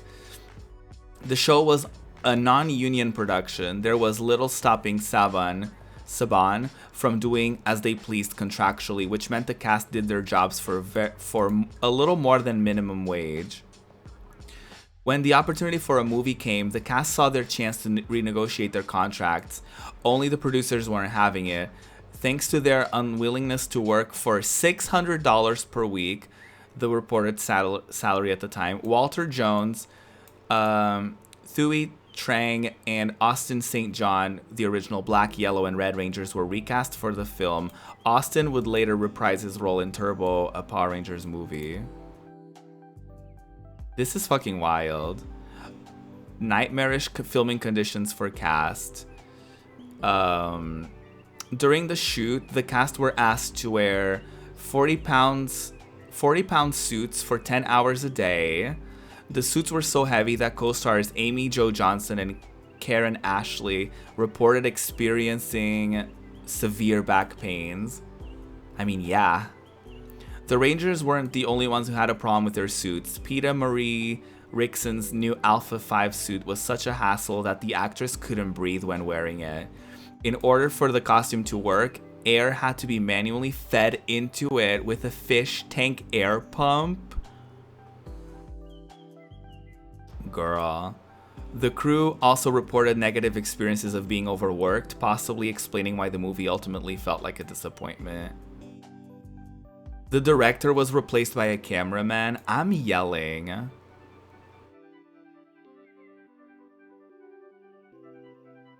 Fox tapped newcomer Steve Wang, an action movie director who had directed a film called Guyver Dark Hero, which depicted morphing abilities similar to those seen on the show. By July, he was replaced by Brian Spicer, a credited cameraman with experience in television. There was only one problem: he had never seen the show. I'm yelling. As the story goes, Spicer spent several days fast-forwarding through hundreds of episodes, catching up on the franchise he would take under his wing. Jesus Christ. The violent Tengu Warriors deleted scene.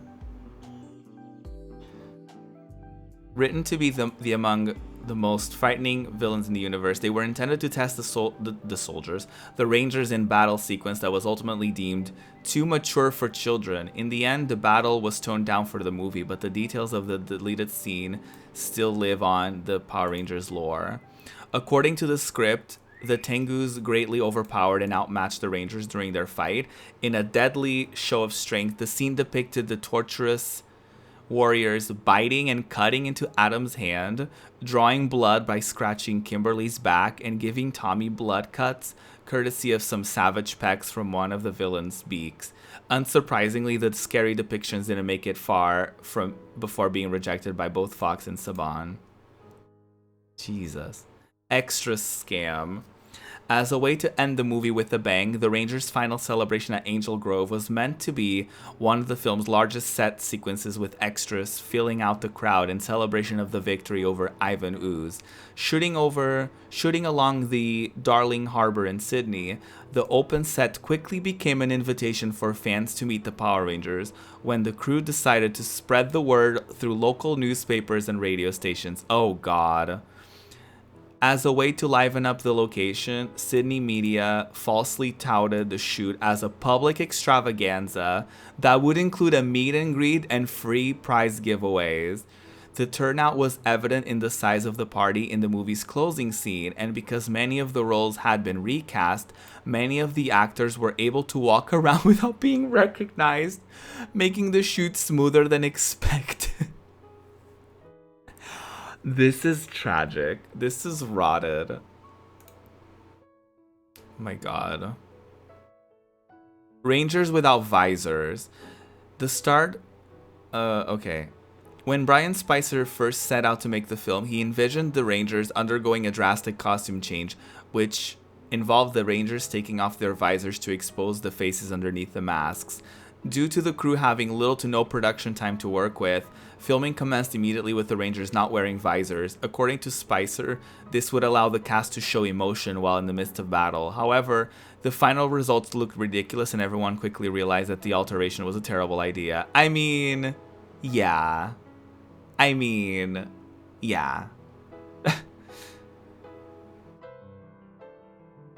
The Rangers were never intended to show emotion while in morphed mode. They're supposed to appear as fighting machines. Ultimately, the visors went back on and the scenes never saw the light of day. Yeah.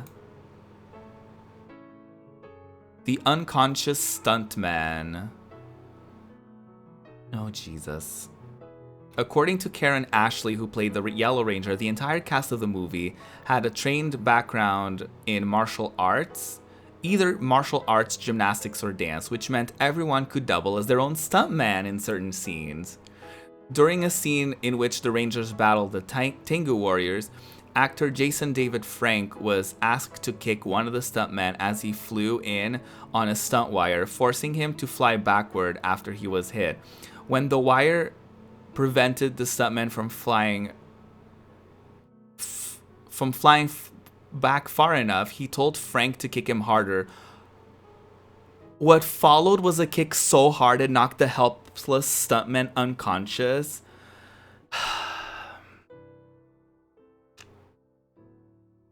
Sometimes I hate film productions.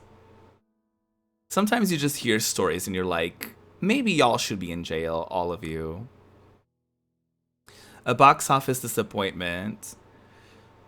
The movie opened to middling reviews. Critics were willing to look past the schlocky CGI, cringeworthy performances, and bad catchphrases, understood that the film was catering to a certain niche demographic, but others weren't so kind.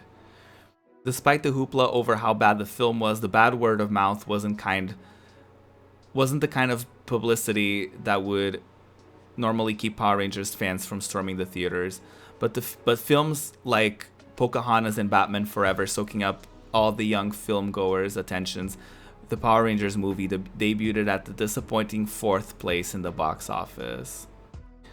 Okay, it ended up grossing $66.4 million internationally, so okay.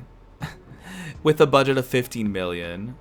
So I mean, it made a lot of money. Let's not talk as if the movie flopped. A very purple villain. As a children's film primarily aimed to entice a young demographic, Paul Freeman's performance as Power Rangers baddie Ivan Ooze was one of the few remaining things adults could cling on to going into the theater. A prolific scene and stage actor, Freeman made a name for himself in the 80s when he played a French archaeologist and Nazi supporter René Belloc in The Raiders of the Lost Ark. At once campy and menacing, the all-purple look of Ooze was hard to look past, and was noticeably the film's biggest standout costume. To prepare for the part, he sat in a makeup chair for 7 hours and drank black currant juice to dye his tongue purple. According to the actor, the preparation time was later reduced to just 4 hours, which is still plenty of time for him to think about Ooze's maniacal persona while he gets into character. Jesus Christ, not that. Dolce, the Pink Ranger. Partway through the Power Rangers 3rd season, Catherine Sutherland would replace Amy Jo Johnson as the Mighty Morphin Pink Ranger, introducing us to Kat Hillard and forever changing the show's canon. In time, she would go on to assume the identities of the Pink Zeo Ranger, the Pink Turbo Ranger, before passing on the torch in season 5. But the Australian-born actress's first encounter with the Rangers came a full year before she became a full-time member of the series. Yes, so she played this girly and then she ended up being a Pink Ranger. That's cute. Despite playing the role convincingly, the crew was concerned she was too young. Everything worked out. She was too young, and yet they put her in a bikini. Interesting. Despite playing the role convincingly, the crew, everything worked out in the long run, as the producers liked her enough to bring her back for her defining role in the franchise. I think the actress also got replaced.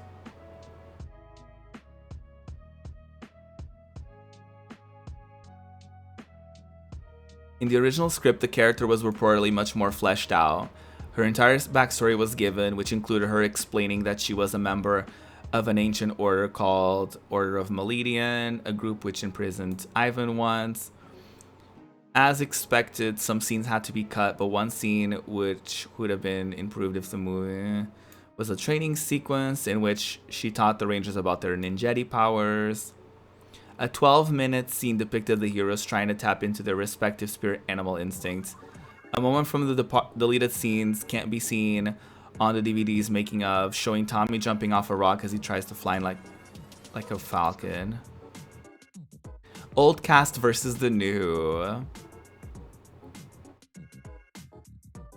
Yep. Tension between the newly recruited heroes and the actors who had been there from the beginning. According to an interview in which Bosch talked about the movie, there were examples of the film's producers favoring the senior actors over the new inductees. According to Bosch, the original script called for the Black Ranger to have many more scenes, which were later rewritten when David Yost complained that the Blue Ranger was being tossed aside for the newcomer. Ooh, shit. Reportedly, many scenes were similarly reconstructed when the producers realized how the senior actors felt about their screen time. Bosch admittedly was bummed by the newly revised script, but has since said he holds no grudges for the sudden changes that were made to the story. I mean, that makes sense though. Like, I feel like, oh my god, with this background, I look so pale. I so pale. It does make sense that like the old actors would be like, excuse me. The main cast had only 3 months to wrap production before shooting resumed for the final episodes of the show. Yeah, they filmed this over their holiday break, I'm pretty sure. Yep. October and December of 1994. Yep.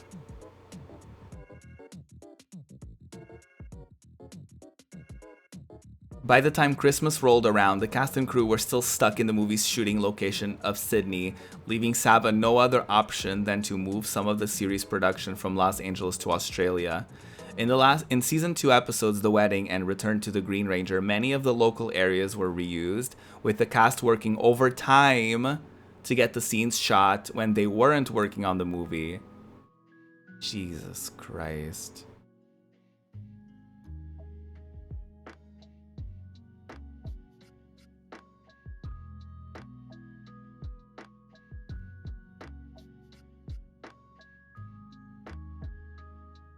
In a shocking first for the Rangers, the Mighty Morphin Power Rangers movie was the first example of a franchise ever showing blood on screen. Of the franchise, excuse me. In a scene in which Tommy fights a stone gargoyle which comes to life, 2 faint lines of blood can be seen shortly after the gargoyle's blade slashed through Tommy's suit. The cuts are barely noticeable in the film thanks to some top-notch editing and choice camera angles. They had to keep the film PG because the parents were already furious about a show about the constant fighting. That's funny. Yeah, this is what I read about. So they were gonna have a completely different actress play this role.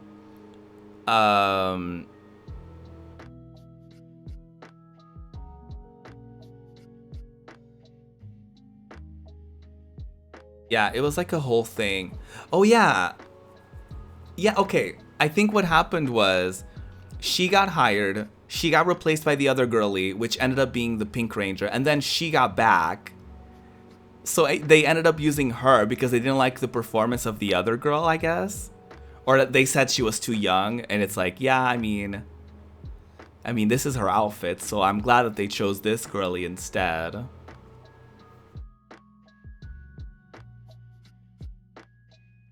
I think the other girl, I think that was it. I remember reading about it. I think the other girlie quit because it was like Christmas break. I remember there was like drama because someone didn't want to work during Christmas break or something like that.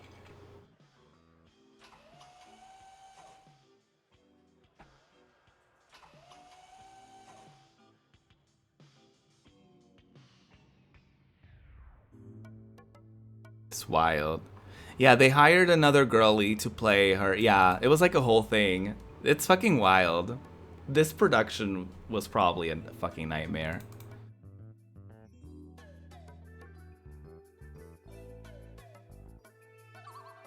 I don't blame the actors, this whole thing sounds chaotic as fuck. Not only that, but folks would be turning in to see the original Rangers, wouldn't they? Right.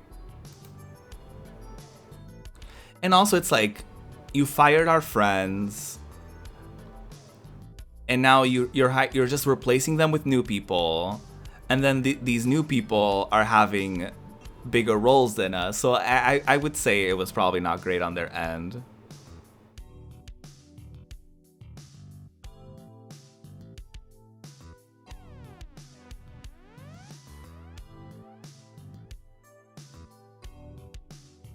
I mean, good on them, to be honest, to be like, no, I'm over it. Like, we deserve more money for this.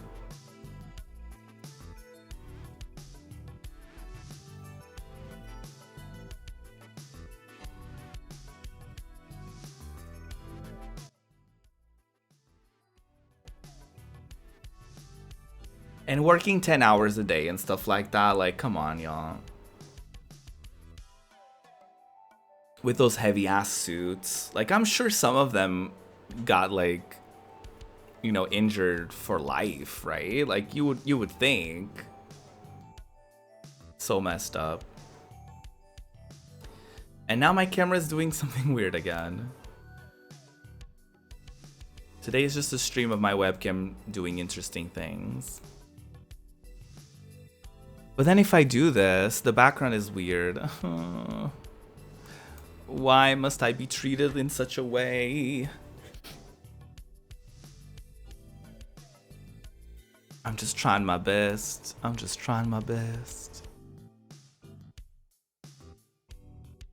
Okay, that's better.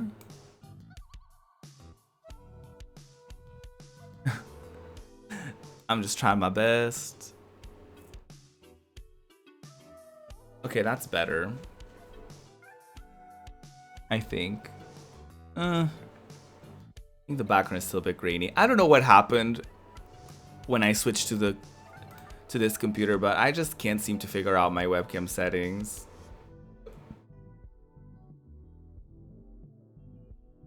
Well. Anyways. This was a fun stream though, y'all. This was a really fun stream. I really had a fun time playing that. I definitely want to play, I think I might play Pyre next time I stream, as like a viewer's choice kind of thing, and then we'll get into the, I don't even know what I would call it. I could recycle the name Ruby's Retrospective, but I guess, I don't know, it would be kind of, it wouldn't make too much sense when we get to the year that we're in or whatever. I don't know.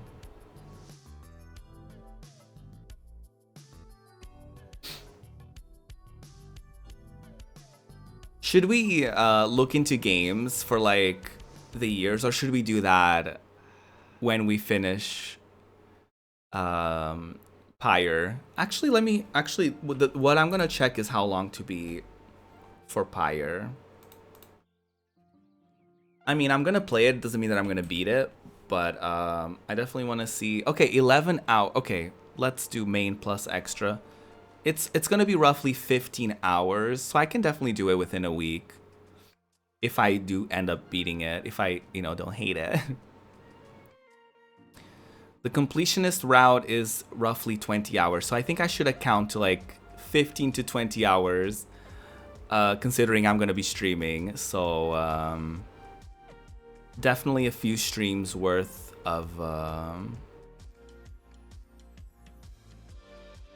definitely a few streams worth of gameplay.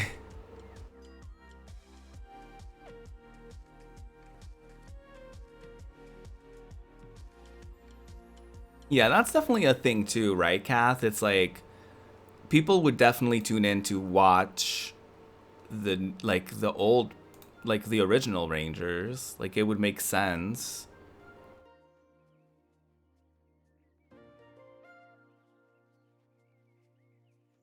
It is very fucked up though that they were like meet and greet with the Power Rangers, and then people got there and they didn't know like half of the cast, so they didn't even recognize them. That's really sad. That's really, really sad. I mean, it's not their fault. It's like Hollywood, am I right?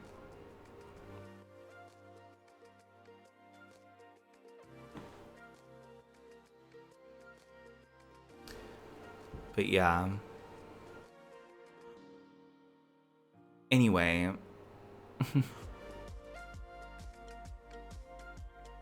What are we doing? What is everyone gonna be up to today after the stream?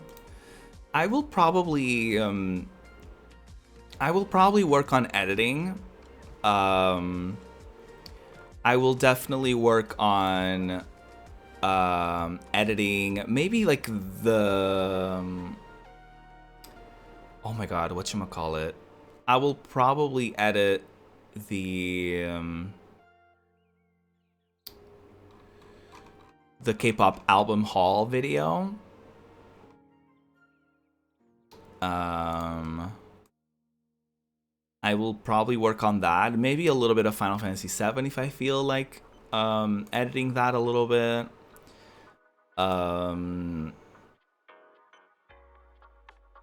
But yeah. What about y'all? Painting your nails, finishing a sweater? Yes! You're doing a your Unite survey before playing it? Oh yeah, I should probably do that too. Should probably do it. I did see it on Twitter. I do love a survey. I'm gonna be on the Just Gaming Things podcast tomorrow as well. So definitely stay tuned for that. Tomorrow is Saturday, right? Yeah. I'm gonna be on the podcast tomorrow.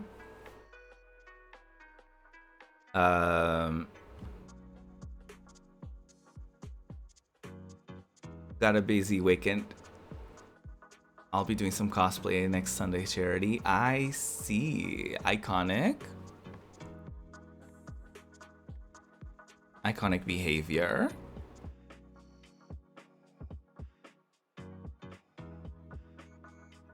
But yeah, I'll be on the podcast tomorrow. I don't know if I'm gonna stream on Sunday or not. I will definitely do. I think we could do like a movie night or something of the sort. I think it could be fun. We could watch like a movie, or we could watch like Imitation. We could watch like a couple episodes of Imitation on either Saturday or Sunday. I think that would be fun. That's like a K-drama for people who don't know. We watched episode 1, so if you want to join us for episode 2 and potentially 3,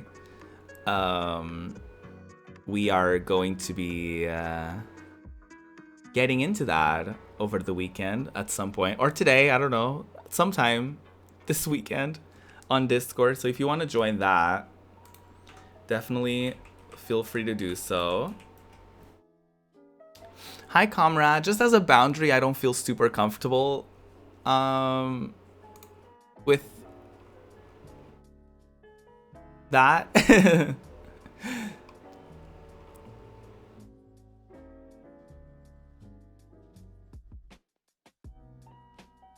You can always just say hi, Ruby.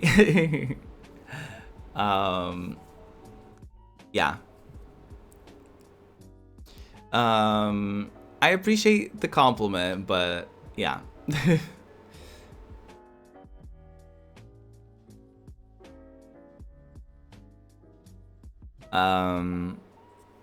So yeah, we're gonna be watching that.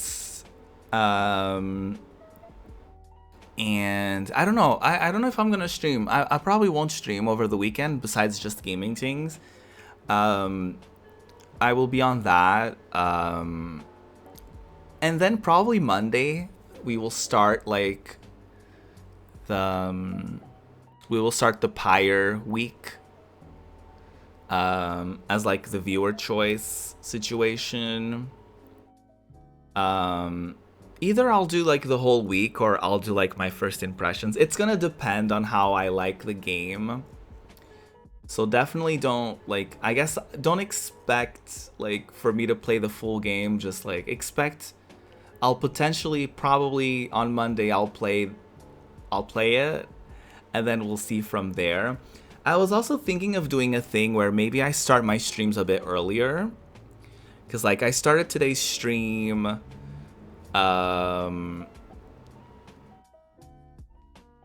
was it? Did I start it around 6? It says I've been streaming for 2 hours and a half.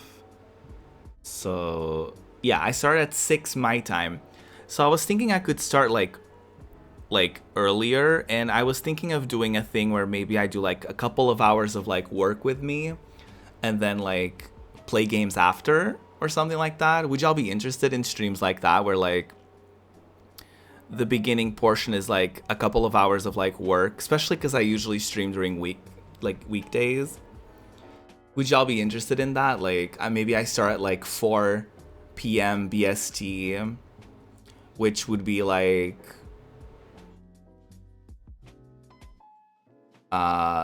11 a.m. Yeah, 11 a.m. Eastern.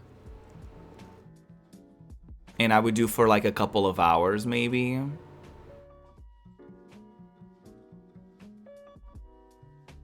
That would be a cute moment. I was thinking about that, like doing like a couple of hours of that and then like a couple of hours of like a game of like whatever game I would do. Or like something else, you know, like I would stream and I would get work done for like a couple of hours and then whatever else I would be like doing. I don't know. I'll think about it. We'll see. I can also do like 1 hour of work and then, you know, that whatever. We'll figure something out. But yeah, definitely very excited for like what's to come. You know, I'm excited for the YouTube stuff. I'm excited for the, you know, I was gonna say I'm excited for the streaming stuff, but I'm still kind of figuring out the streaming stuff of it all, right? I'm looking forward to doing like the viewers' choice games, because I don't like the fact that I've been owing y'all those streams. So yeah, I definitely want to play that. I want to play Pyre. Or we could do a thing where like maybe we could. I forget who suggested Pyre as a game, but like I could just start the like yearly series and just play Pyre for 2017, which is when the game came out. Would y'all be down for that?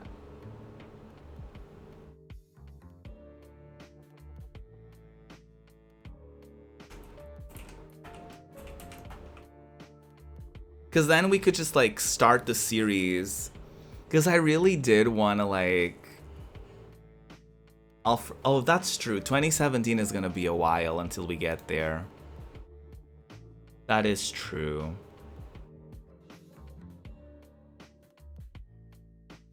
Yeah, you're right.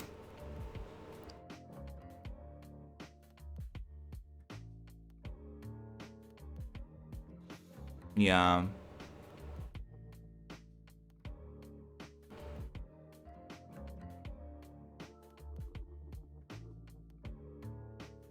Yeah, I'm like trying to think about it. Maybe I'll just do next week. I'll just do the game, which is gonna be like roughly 15 to 20 hours. Hopefully it won't take that long, 20 hours.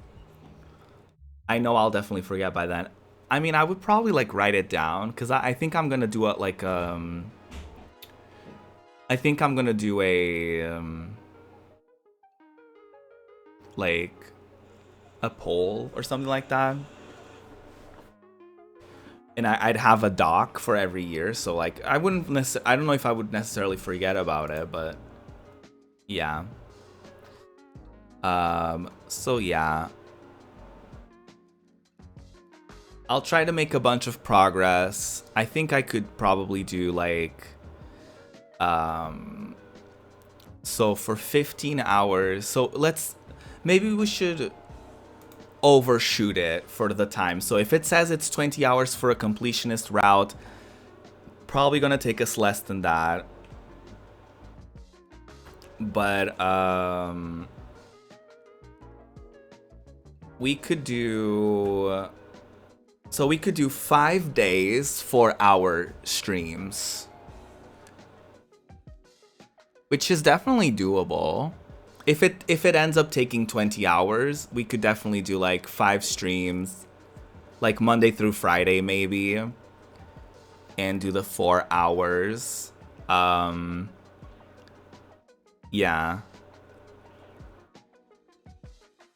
And try to get like roughly 4 hours of progress every day.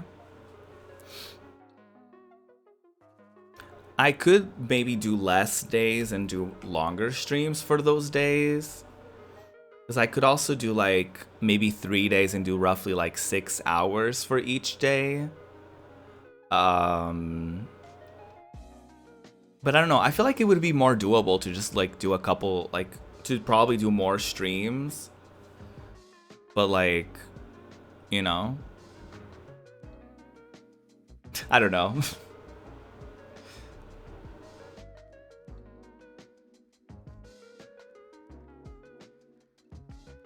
We'll see. We'll see how long it ends up taking me. And if I even want to do the full game, because I could just like stream it for the first day and be like, I don't know about this for a multitude of reasons, right? But yeah. I really want to like start looking into the games that we're gonna do next though. Are y'all interested in like diving into maybe like 9094 and maybe we could like brainstorm that so that I can have like a list? Or we can get like started with like the decision making. Or maybe I could have a poll running for the next week. And then by the end of the week, we kind of like figure out what I'm gonna do.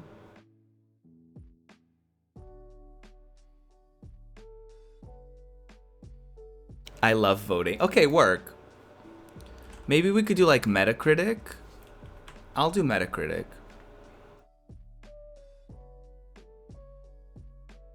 We could do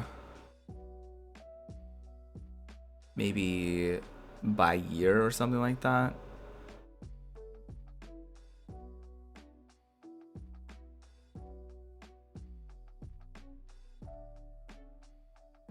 Maybe I could try finding that.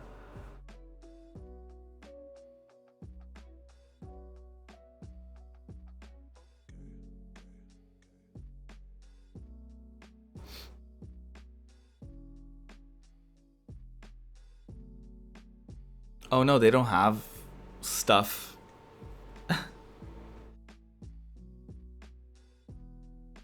No, the idea, Kath, was that I was gonna do a year for every, like, I was gonna go through all of the years of me, of my life. So, like, I would do, like, 9094, like, play a game from the year I was born, and then 95, 96, 97. Like, I would go through, like, all of the, 27?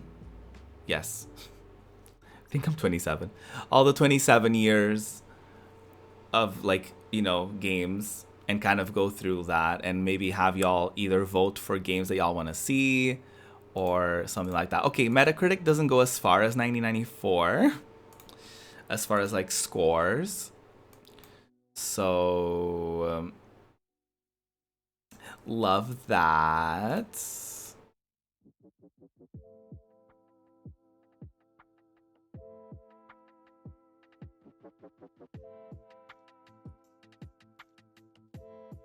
I mean, this kind of shows like a list, but I did want to see like the art for games.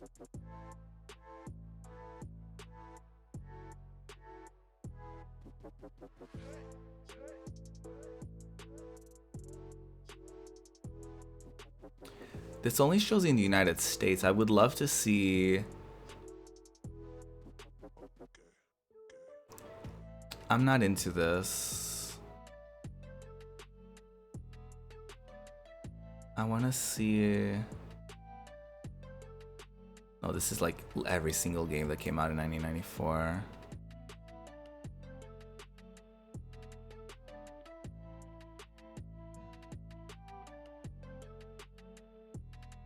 Oh, IMDb has like the games by popularity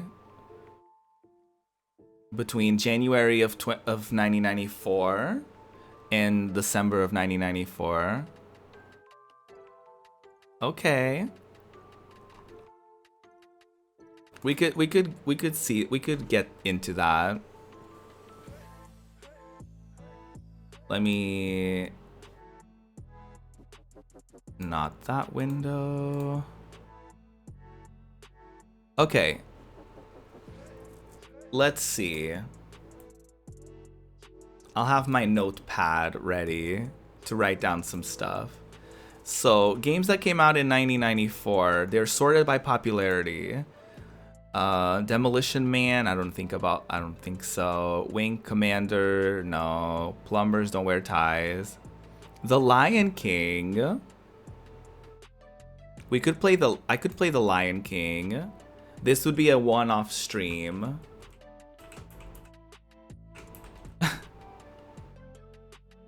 I'll just write down a few options. Is worse than Kim Possible? Oh, well. We have Donkey Kong Country, which I think is on the Switch, right? Super Metroid, Earthbound,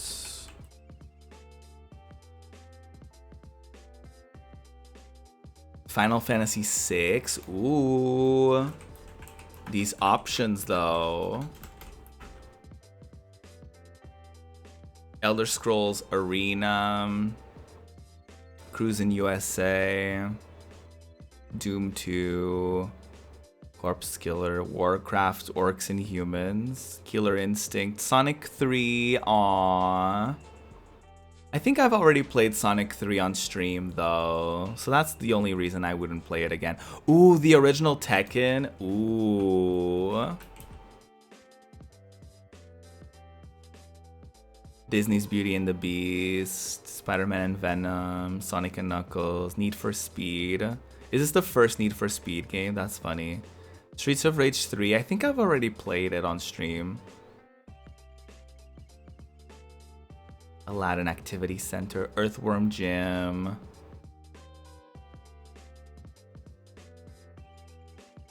Indiana Jones, Spider-Man, Mega Man X2.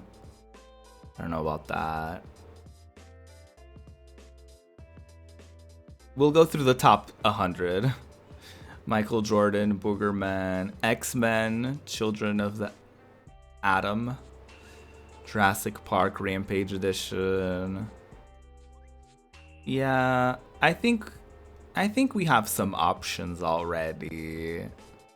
Alien vs Predator, Mighty Morphin Power Rangers. That's like the original, which we already played the movie one. We don't need to play that.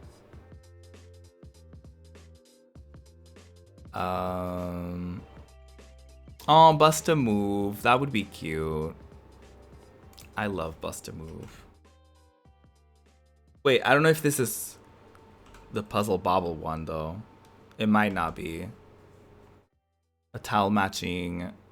It might be.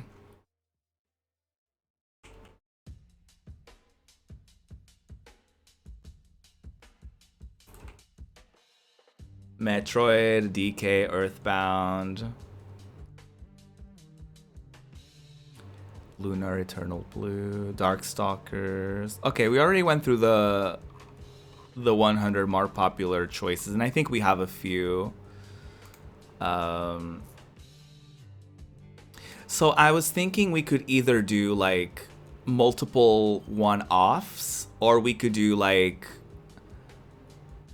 I mean, let me switch scenes. Because I mean, I'm pretty sure Final Fantasy VI would be a big undertaking. Which I'm not against. But it would probably be... It would probably take up at least a whole week. If not, probably more.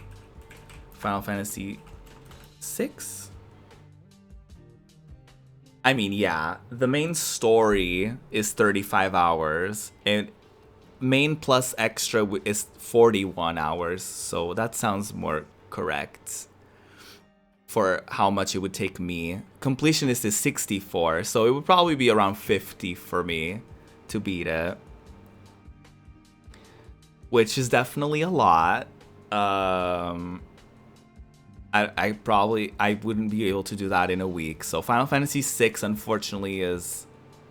Unless we want to do a thing where it's like longer than a week kind of thing. We do like one game at a time kind of thing, like 1 year at a time, and we just do like, okay, we're doing Final Fantasy VI, and then whenever we're done with Final Fantasy VI, we'll do another one. Or we could do multiple games that are kind of like one-offs, right? So we could probably do like, I mean, Donkey Kong would probably be one, because I don't see myself being able to like beat it. It's also like a 4 to 5 hour game. I could probably do it, and like it would probably be a one-off. What about Super Metroid?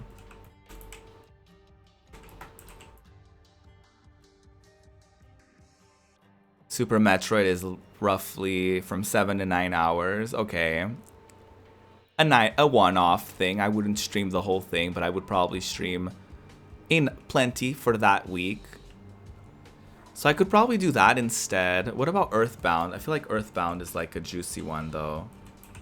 Like an RPG, isn't it? Between 25 and 37 hours. 28 and 37 hours, yeah. That's like a Final Fantasy VI situation where like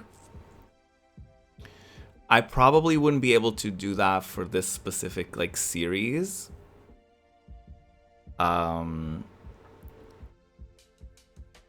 But yeah.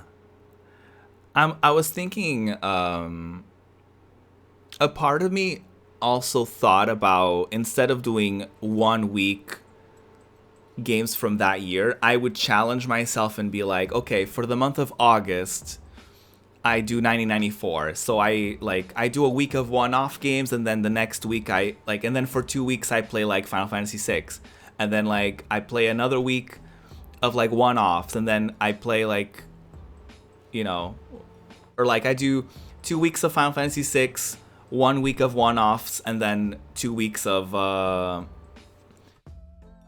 like Earthbound. You know what I mean? Like, I don't know. Just like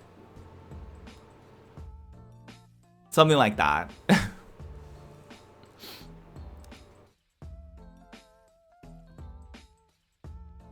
But yeah, I feel like y'all are into Donkey Kong Country.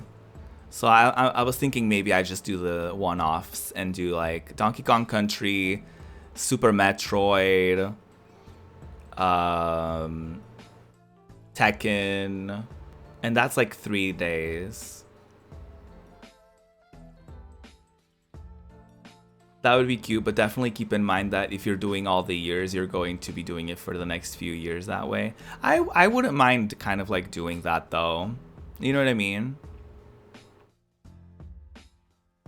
I really wouldn't. I feel like a part of me is into the idea of like just diving deep into a project and just like, you know, if something comes out, I can just like play it on my own time or whatever. Like, I don't know, like a part of me is interested in that. But also, you know, we could also just do like 1 year per week and just do that instead, and do like little one-offs and get I mean, I could also just like try out like games like Earthbound and stuff like that. If I were to do like 5-hour stream, if I were to do like a 5-hour stream, I think it would be cute as well to do like a first impression kind of thing, right? I don't know. What do y'all think?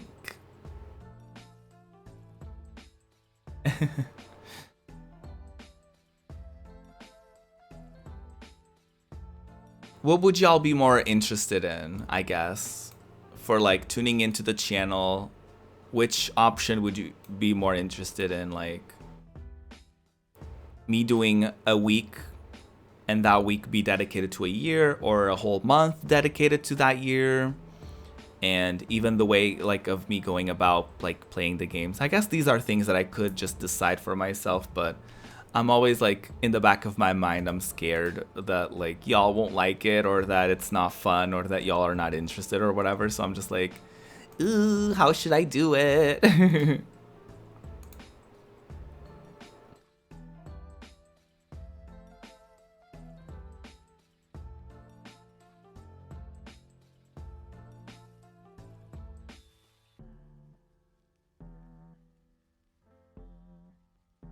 I think you could switch it up, but it would be nice to share in a longer game. I love a long series, but I feel like you're gonna want to switch it up. Right. I mean, I'm thinking there's gonna be certain games where like the game isn't long to the point of like, you know, Final Fantasy and Earthbound, but like long enough that I could like dedicate a specific game to a whole week, right?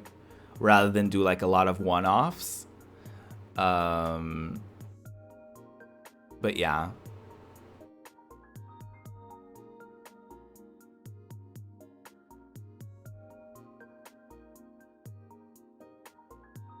I don't know.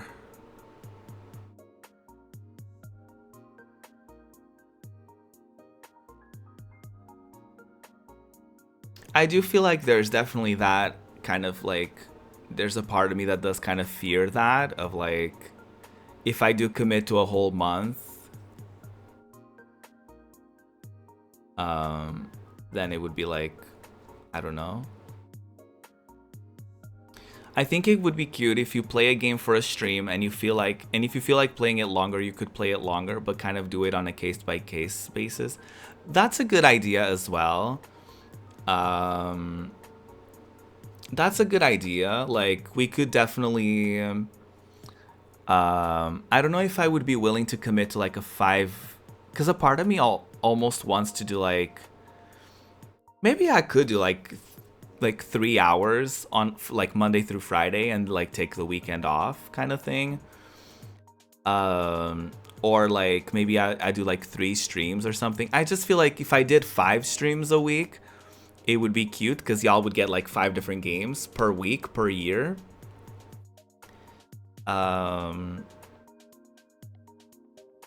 Maybe it wouldn't be like Monday through Friday. Maybe it could be like, I don't know, like Wednesday through Sunday or something. Even though Saturday I already do just gaming things, so that wouldn't work.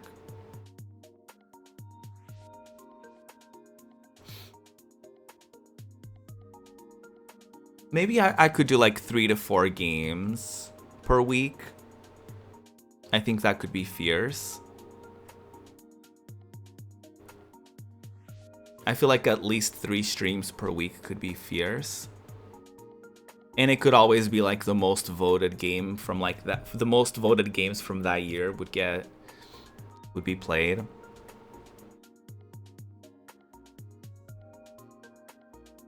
Would y'all be into that?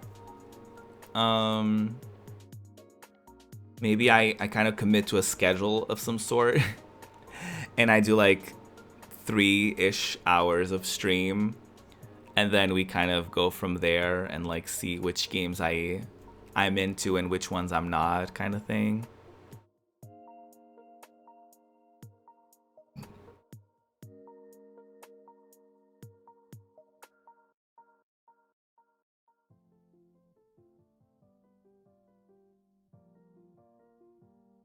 Yeah.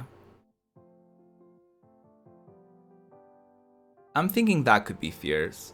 Because then I could be like, okay, we can play like, you know, if I really like Final Fantasy VI, I can be like, okay, we can play that like after the series is done. We can play that more in depth kind of thing.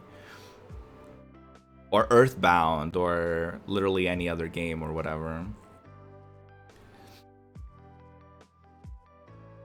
I don't know. I don't know. Sounds like a good plan. Yeah.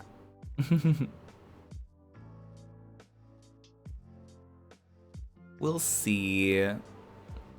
I mean, a part of me is also like, it doesn't have to be a thing where like,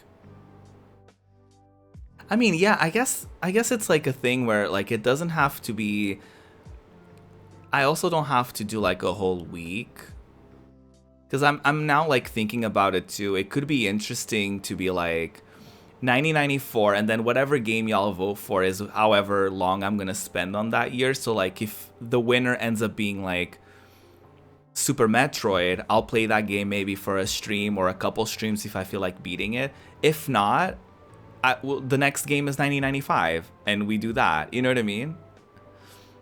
And then like if the game from 1995 ends up being a JRPG, then we spend a month on it. And then 96 we could do a smaller game. You know what I mean? Like maybe that could also be the T. Like instead of doing like a week per year, it could be like the next 27 games are going to be games from like a specific year. I think that could also be cute, right?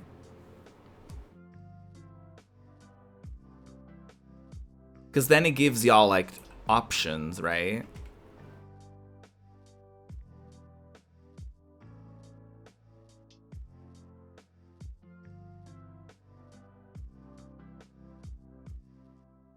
Is Earthbound on any like recent like console? Is it on the Switch or is it like anywhere I can purchase, or would I have to do, you know, resources?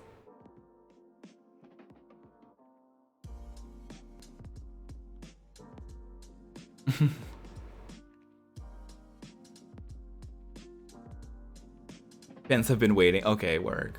The way you don't actually have to schedule it out in a particular ways and you can always take breaks. That's true. Yeah. That's actually a good idea. So yeah.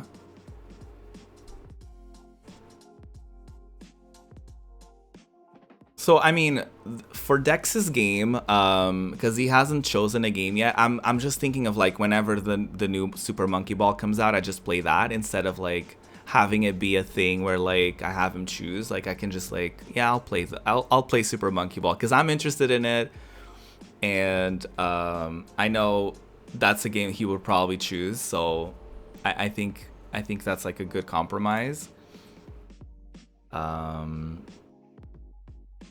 But yeah, I think that could be a cute idea. Okay.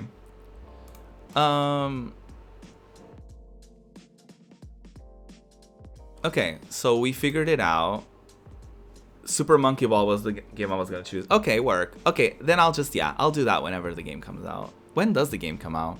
I keep forgetting.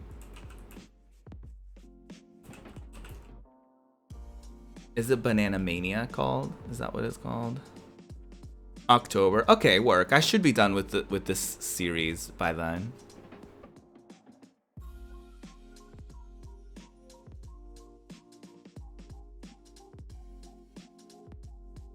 I'm still trying to figure out like what to call this. Like yearly roulette? Like I don't know. Like what do I call it? Yearly roulette doesn't like, it sounds like it's a roulette that happens every year. Like I don't, or like, I don't know. I'm trying to like think of like something, but I can't. Ruby's Retro Roulette. Ooh. I mean, by the time we get to like by the time we get to 2020, it's not really retro, is it? But it's like a retrospective. It's like, you know.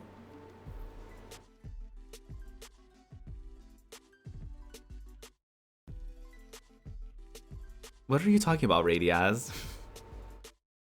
I love that. Ruby's Retro Roulette is actually cute. And then like if we're into it, we can do like a season 2 and then we do another go around of like games from like 94 onwards. That could be cute.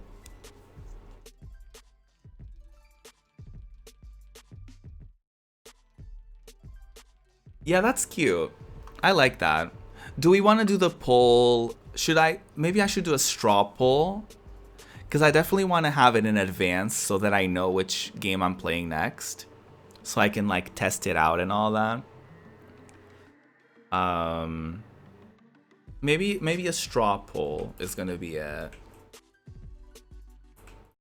Because maybe whatever we vote on today is not gonna be it. Okay. Ruby's Retro Roulette.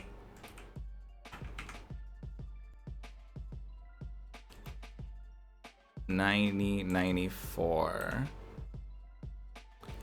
And then the games will be... Okay, I don't think I think for my own mental health, I think I'm gonna get rid of the Lion King. And I don't think Bust a Move is the game that I thought it was, so I think I'm gonna remove that too. So the choices are gonna be for 1994. The choices are Donkey Kong Country, Super Metroid, Earthbound, Final Fantasy VI, or Tekken.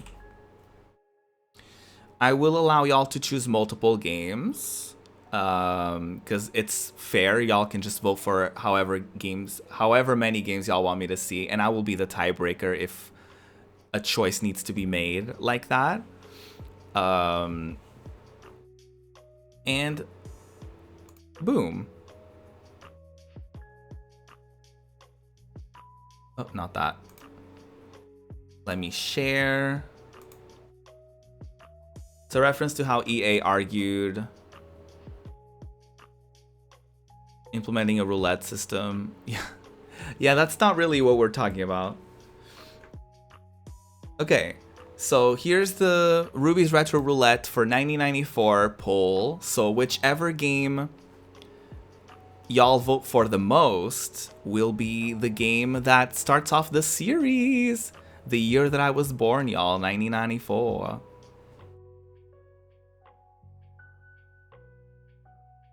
So there's a lot of amazing choices. Y'all can vote for as many choices as y'all want. You don't have to just pick one game. I will go to our announcements page on Discord and put this in there. So I am starting a new stream series called Ruby's Retro Roulette, in which I will play a game for each year I've been alive for. Here is the poll for the game that will kick off the series.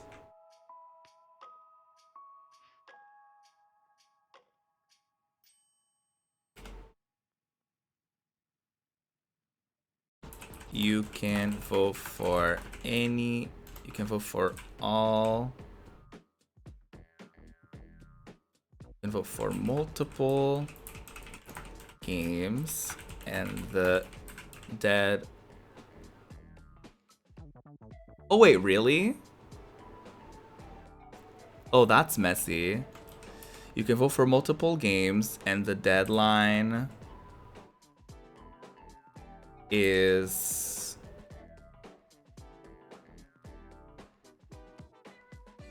by next stream. Either Monday or Tuesday.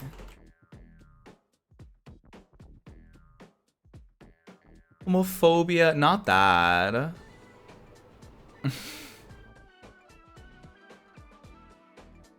Okay, I posted on the Discord.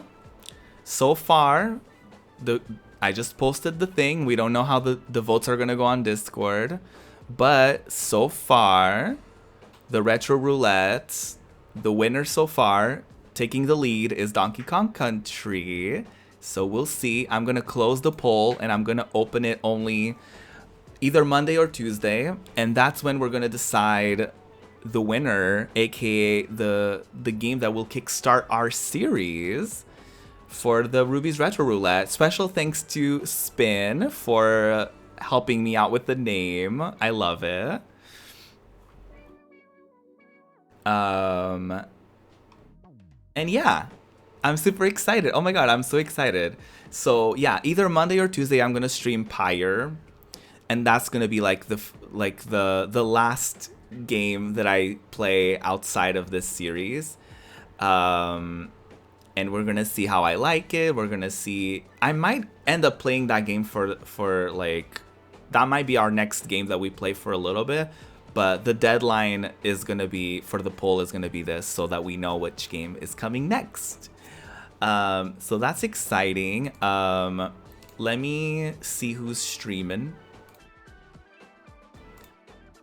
And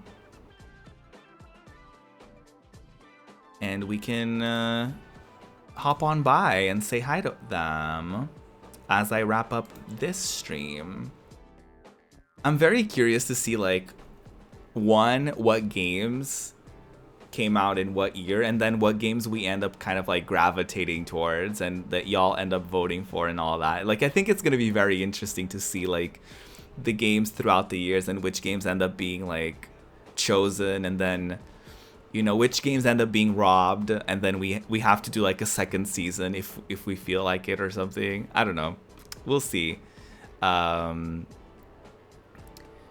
Let me see who is live and who's playing games and who's doing some cool things on their streams. Huh.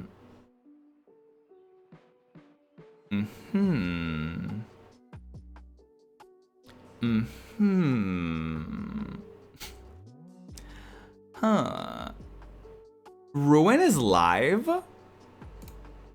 What the heck? Ruin is streaming this early? Oh, we're rating Ruin.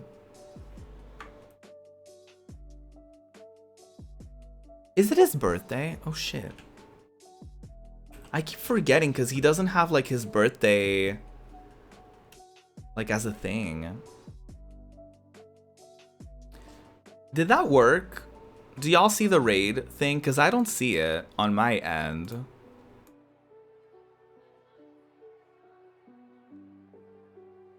That's weird. Let's try that again. It says I already have a raid in progress. What? Twitch, please. It's not letting me start the raid because it says I already have a raid. What? Get your shit together, please.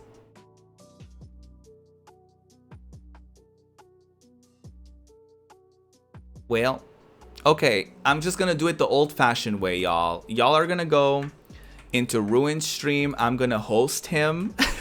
I'm gonna end the stream and host him. And then y'all are just gonna spam our raid message, which is the queerdom is here. You can use the sub version, the non-sub version. Either way works for me, as long as y'all spam the shit out of that. And yeah, I'm just gonna go have an amazing one. Oh no, instead of saying the queerdom is here, let's just say happy birthday. Let's just like spam happy birthday. Okay, I'm gonna go now. Have a good one, y'all. Love y'all so much. I'm so excited for Pyre, so excited for YouTube, and so excited for the Retro Roulette series. Okay, bye. Have a good weekend.